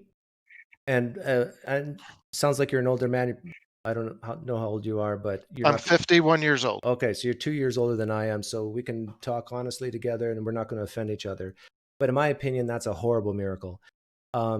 Because if you and I were listening to a Mormon telling the exact same story, except the only thing different about it was it's a Mormon church, a Mormon pastor, and then a Mormon school comes along and pays $750, you and I would look at each other and say, yeah, okay. That's a coincidence, guy. You Mormon, come on. Douche, douche, douche, wake up. Now, here's a miracle that would impress me. I lost my sister 3-4 months ago to MS. She's dead. She's been dead for 4 months. If you prayed in the name of Jesus for her to come back from the dead, thousands of people knew she was alive, and thousands of people knew she was dead. And if she came back alive and walked the streets of Jerusalem, in Manitoba, I should say, that would be way better than a $750 influx of money to your church. Would you agree? Is that a true story? Yeah, my sister did die. Yes, that's true. I am very sorry to hear that. Yeah, I appreciate that. But my question to you is, compared to your $750 that would story, pale in comparison. Okay, us getting $750 a month would be nothing compared to me losing a loved one. No, I'm not saying losing a loved one. I'm saying my loved one, my sister, rising from the dead. That's a miracle. Yes. In my opinion, and you can disagree with me, that's fine. In my opinion, what happened to you was a coincidence. Okay. Okay. Now I'm asking you this question. Do you agree with me, even if we call what happened to you, the $750 thing, a miracle, would you agree that my miracle is way better than that if my sister rose from the dead? Sure. She's been dead for like a week or something like that. Sure. No, for 4 months she's been dead. Yes. Yeah. Yes. Okay, that's the type of miracle a guy like me needs to see and experience firsthand. Just like Thomas did. Thomas got to put his fingers into the holes of Jesus, according to the Gospel of John, right? Yes. Okay, so I have a high standard. I do not want to be duped. So if Jesus wants me to be saved, that's the type of stuff I need to see. Not 2,000-year-old texts, not Isaiah 53 that can be interpreted in several ways, not a $750 donation that could be considered a coincidence. I want to see, and you know 1 Kings 18 with Elijah burning the wood? Burning what wood?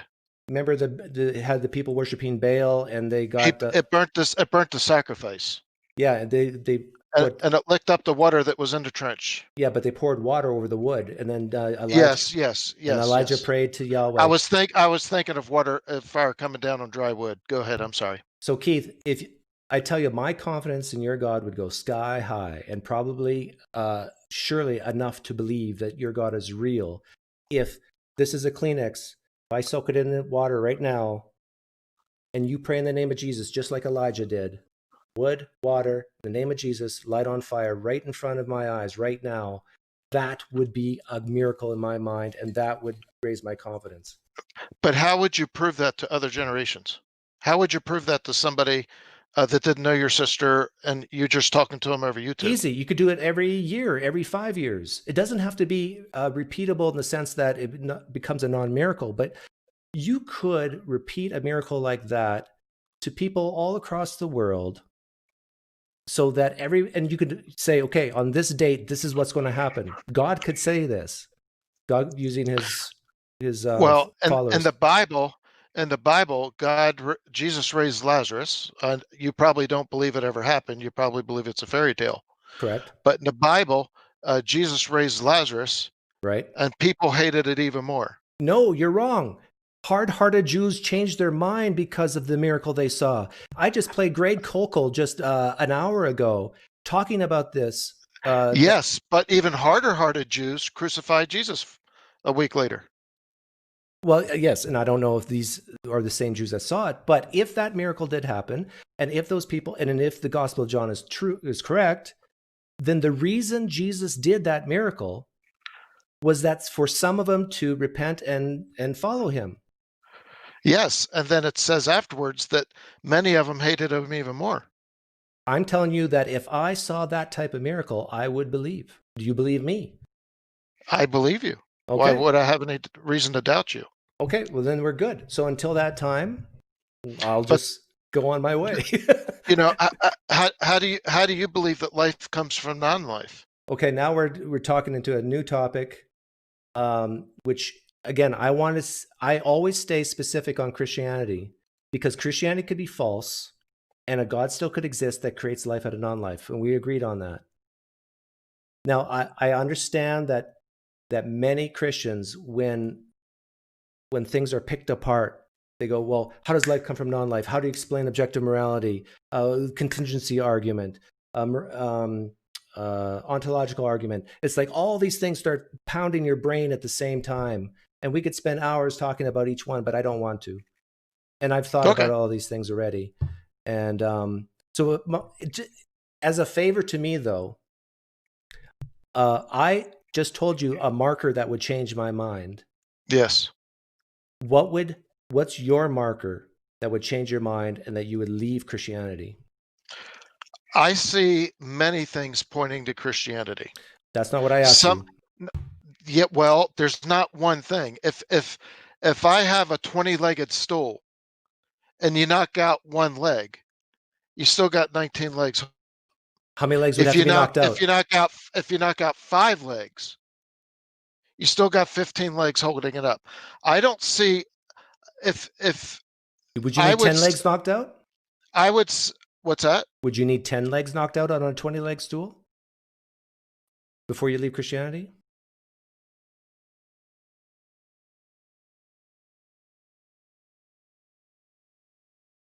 And we lost you. We can't hear you. But Sam, that's not Sam. Keith, that's what as a favor to me, that's what I want you to think about. I understand your stool analogy, and I hear you're back now. But is it 10 legs out of the 20 you need to be knocked out before you leave, or is it all 20? Or what's your number? It would have to be all 20. If you had, if I had 10 legs on a stool, I'd be very comfortable in sitting on it. I wonder what you would say if you were a missionary, right? I currently am, but we can't get back because of COVID-19 right now. Okay. If a Muslim, or what religion do you typically evangelize to? Orthodox Christians. Oh my goodness. You're evangelizing to other Christians who are not true Christians? Well, we've basically been where I believe the Bible teaches clearly that good works don't get you to heaven. Okay. Yeah, like if you're imagining witnessing to a completely different religion like Mormonism or Islam, and they said to you, look, Keith, I'm not going to leave Islam until you get rid of all 20 legs on my stool. I tell you, wouldn't that be a daunting task? Like, wouldn't you want to say to this Muslim, why not instead of getting rid of all 20 legs, why don't you start doubting these legs, finding out which is the priority of which leg's the strongest, and start picking at that one, Mr. Muslim, and maybe you'll see the truth of Christianity once you do that. And I doubt these legs all the time. I force myself to doubt these legs. I push myself to doubt these legs because all I want to know is what's true. I don't want to be a part of some make-believe belief system and fooling myself. I encourage my son to doubt the legs. I welcome doubt because to me, doubt will make you dig for stability, will make you research whether what you believe is firm or not. I told you from the beginning, I doubt. I encourage my son to doubt. I encourage him to chase those doubts out. And I tell my kids, don't believe what I believe because I teach you. If you're a Christian, you better have a darn good reason. If you're an atheist or an agnostic, you better have a darn good reason. Why do you think I don't believe Jesus rose from the dead? I wouldn't presume to believe why you don't. I couldn't speak for you. See, sorry, Keith, when you can't even imagine why I don't believe or why someone might not believe Jesus Christ rose from the dead, if you can't, are you saying you're just unwilling to do it or you just don't know? Boy, you would have to tell me. I don't know why you wouldn't. Could you tell me? I would not insult you by pretending to understand how you think. You can't insult me. Why would anyone not believe that a man rose from the dead who currently doesn't? Why do you think? Any man rose from the dead. I would doubt it. Now you're talking about the resurrection No, of I'm talking about Jesus Jesus. Christ. I'm talking about Jesus. Why do you think anybody would not believe Jesus rose from the dead? It's hard to believe. Why? The essence of it. Why is it hard to believe? Because a miracle by very definition is hard to believe. It's out of the ordinary. Okay. And so if it's very hard to believe, there has to be some evidence to overcome that really hard to believe part, correct? Yes. Okay. This is actually fun. So sorry, Javier's waiting. This is getting fun now. How much more time do you got? Let's try this for 10 minutes. Is that all right? Me? Yeah, 10 minutes. Can you hang on? Yes, I got 10 minutes. Okay, so it's 3:33 right now. I'm going to try to stop at 3:43. I got to stop myself. This is a story. My great grandfather could fly unaided. He could fly. No wings, no airplane. He could just stand up and fly. He could just fly. Do you believe it? No. Good. You shouldn't. Now, what if I told you that there's a creed dating that was written about 10 to 20 years after, saying that my ancestor flew in front of 500 people and then 12, and then lastly to a guy named Paul? Would you believe it then? No. Good. Now, we're not throwing that creed away about the flying man. We're keeping it, and we're going to add on to it. What if I told you that there is a prophecy about the man flying, but it doesn't really say the flying man's name, doesn't give all the exact details, but many have interpreted this prophecy as applying to the flying man? Would you believe in the flying man then?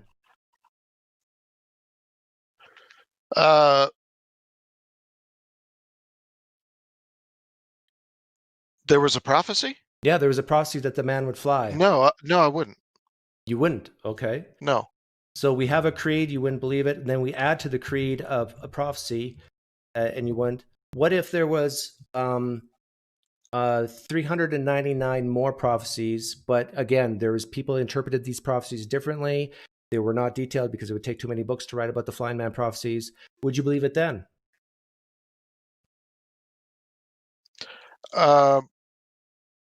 That my ancestor actually flew. It was across the Grand Canyon.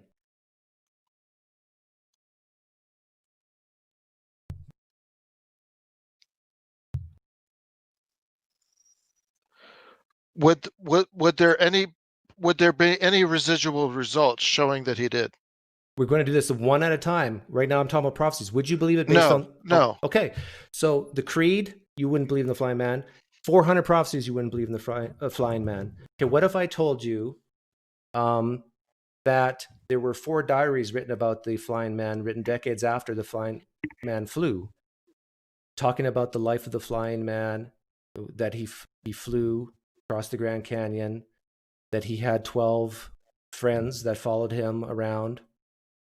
Now, but all these diaries were written decades after the flying man flew, and it wasn't written in the first person. But they're about 100 years after these diaries were written. There was some early church flying man fathers who said that, so and so wrote this diary, so and so wrote this diary. Would you believe it then? Some of those diaries were written 15 years later? Yeah, 15, 20, whatever. No. Okay. So you would not believe in the flying man based on 1 Corinthians 15 creed. You would not believe in the flying man based on prophecies like messianic prophecies from the Old Testament. You would not believe in the flying man based on 4 diaries of the flying man flying. You and I are the same. I would not believe it either. Were any of the contemporaries put to death proclaiming that they saw it? This will be the last one. How am I doing for time? Good.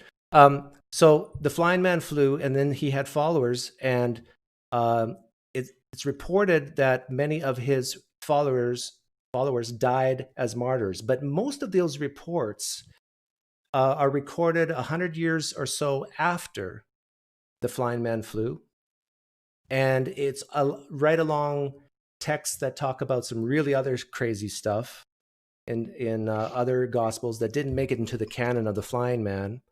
And nowhere does it say that a person who says it with their own hand, their own words, that they died for their belief in the flying man, and that they had a chance to recant that.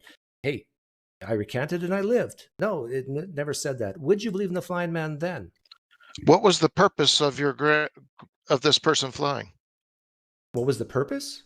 Yes. Oh, it was so that people could get closer to God. How did it accomplish people getting closer to God? By believing in the flying man. He was the way to salvation. So did people believe that this guy... Before we go on, I brought you asked about martyrdom. Would you believe in the flying man based on the martyrdom that I laid out, which I believe is the same as Christendom? No, because it's not attested. It's not attested to a power of a deity. No, it says in the diaries that when people never said that. Well, okay, I'll say it now. I forgot to mention in the diaries, the flying man said, "When you look at me, you see the Father." Would you believe in the flying man now? No, I don't see any reason for the guy flying to draw people closer to God. What's the reason there? So what's the connect? Salvation. What's the connect to draw? No, how does it save people? Because God said so. Well, no, God doesn't save people because he says so. That's nowhere in the Bible. So why are you bringing up the Bible? We're talking about the flying man. Because you just said that the guy flying saves people because God says so. That doesn't make sense. Okay, so what would it take for you to believe in the flying man if he said that he was God in flesh or did miracles? No. He did a miracle, he flew. What? No, there's got to be a long-standing connection. How long? Thousands of years. Thousands of years. Okay. Yes. Did I tell you that the flying man took place 1,000 years ago? No, you said it was what? Your grandfather? Great. And I just... Okay, that couldn't be 1,000 years. That's impossible. Okay, so but if it was 1,000 years, then you would believe in the flying man? No, I'm not saying that he had to live thousands of years ago. That it had to be attested to something higher than him. You're saying he's a man. No, he's okay. He's 100% man, 100% God. God desired to have him fly. He is God? Yes. You believe he's God? No, I'm asking you if you believe he's God. No, I don't believe he's God because either do I. You don't have. There's. What are the sources that connects it to reality? Texts. I mean, do you believe the prophecies about Jesus are okay, Keith, 1,000 years old, 100 years old? Keith, we're going on 10 minutes now, and I remember I said 10 minutes. But yes, but you keep adding to the story. You're asking me to believe things. This is a thought experiment. Yes, but you keep adding to the thought.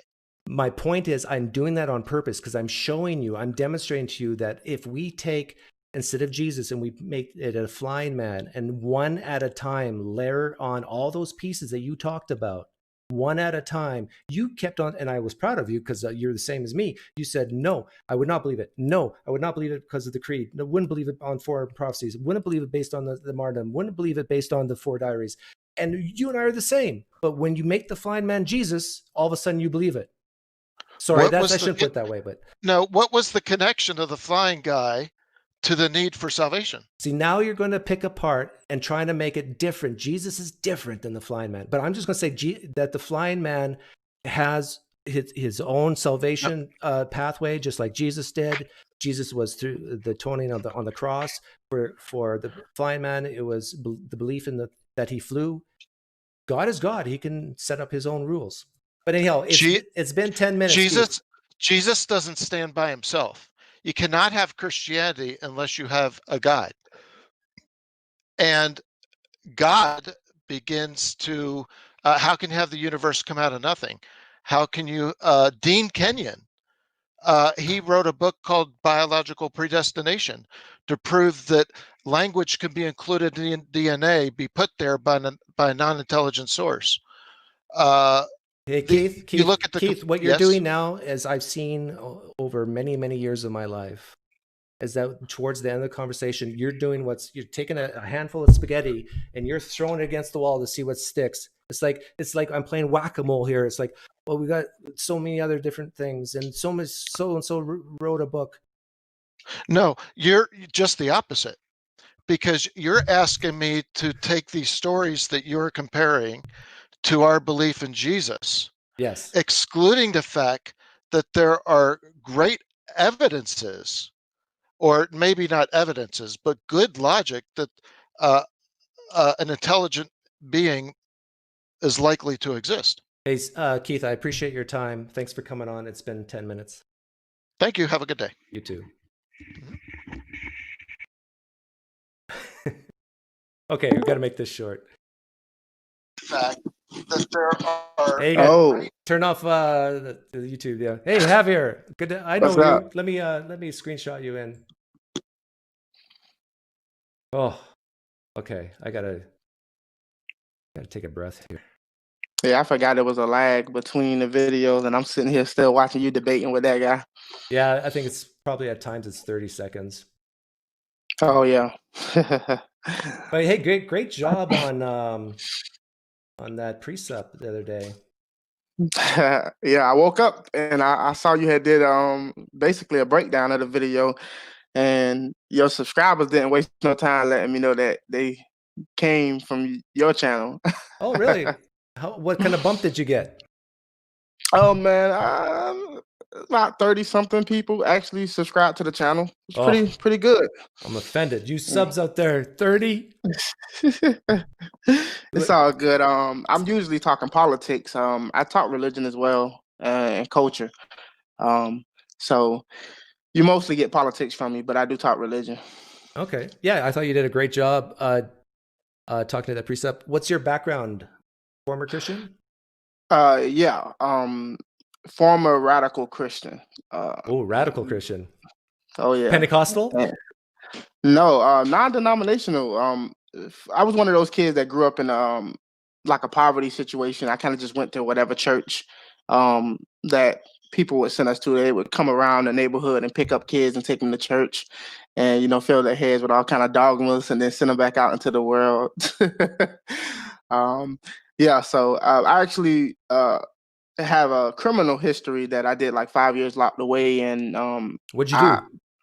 Caught with an armed robbery charge. Oh wow. Yeah. So what kind of gun? It was a 40 Glock. But were you by yourself or with other people? It was me and another guy. So I was actually 15 at the time when I actually got caught. And wow. Yeah. Did you have a getaway car with a driver in the whole bit? Nah, I was on foot. Oh, that's not good. You needed that a driver like what is it that movie where we lost him, but he'll be back. Where that movie is it Baby? No. And then he drives through the streets. That's why he got caught. He was on foot. I lost you, Javier. I'm more interested now in the robbery than religion stuff. There he is.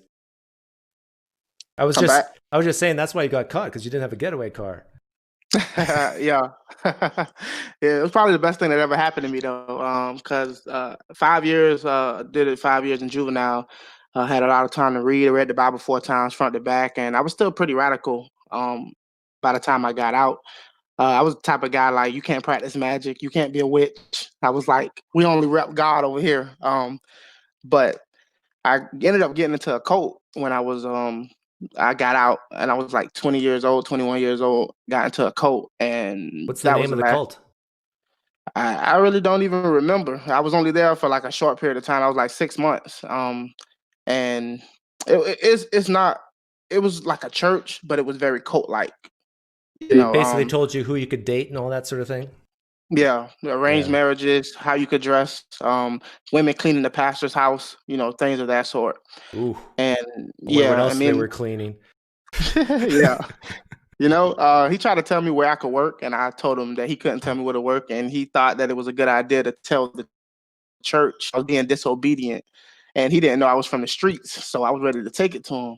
And that was the last time I went to church. And and that was the last straw for me. I was really trying to keep on my faith by going to that church. And that was the last time I decided, you know what, all of this, it can't be true. And then I became a radical atheist, an anti-theist. And I'm a radical by nature. So I went all the way in on my atheism. So I'm banned from maybe 20 churches in the local area. So I just would show up and I would debate guys on the streets at churches, and I got really into the debating thing. Where did you learn how to debate? Or the way you handled that precept the other day was like I was looking in the mirror. When I looked at you, I saw me. I know. I was watching like we're twins because you would say something exactly as I was saying. Where did you learn that? I just picked it up along the way. It's just a natural gift that I had. I was always the intelligent type. So I just maybe there is a God who gave it to you, but it's not the God of Christianity. He should have gave it to the rest of my brothers and sisters. There you go. But I just picked it up along the way. I watched a lot of Christopher Hitchens, Sam Harris, the Four Horsemen, those type of guys when I first got into my atheism. But I'm just a bad dude, man. I can't help it. Politics, religion, I'm just in tune. I'm really good at interpreting certain things and breaking it down to a certain level, And I was surprised when you showed my video. I was what? I don't remember which subscriber. Someone emailed me or commented on one of my videos, say, hey, check this out. So I did, and I started watching it, and it got better, and it got better. So I thought, I'll watch it on my channel. So if anybody's watching this who wants to subscribe, go ahead and subscribe to Javier's channel. But I really got to go because I've been doing this for hours now. And I just wanted to show you some love. That's all. Let you know I saw you, that you saw me. Okay. Well, I appreciate it. Take care, Javier. All right. We'll talk again. Oh, yeah, definitely. See ya. Right. Okay.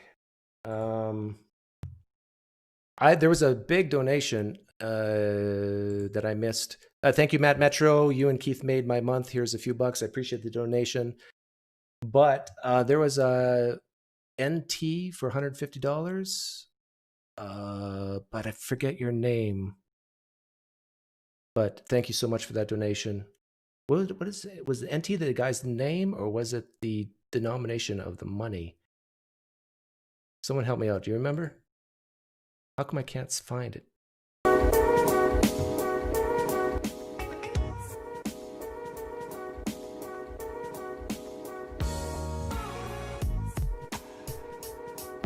His channel's called the Javier Javier Show. I'll link it later. But it's Javier with a J.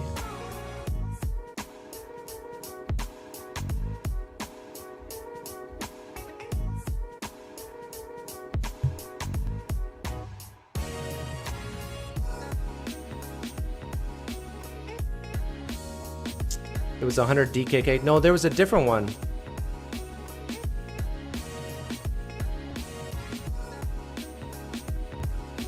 Are you still around, whoever donated that?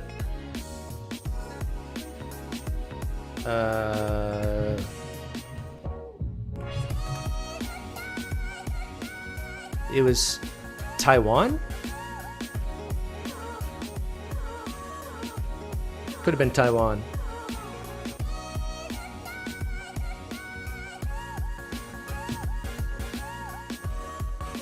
Yeah, it was 150. And NT stands for, according to this. No, that's TWD. It's NZ, it would be New Zealand.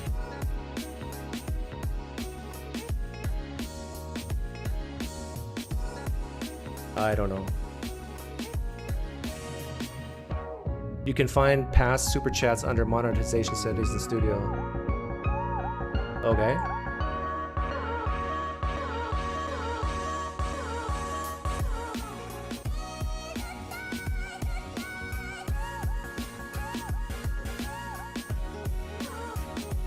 Oh.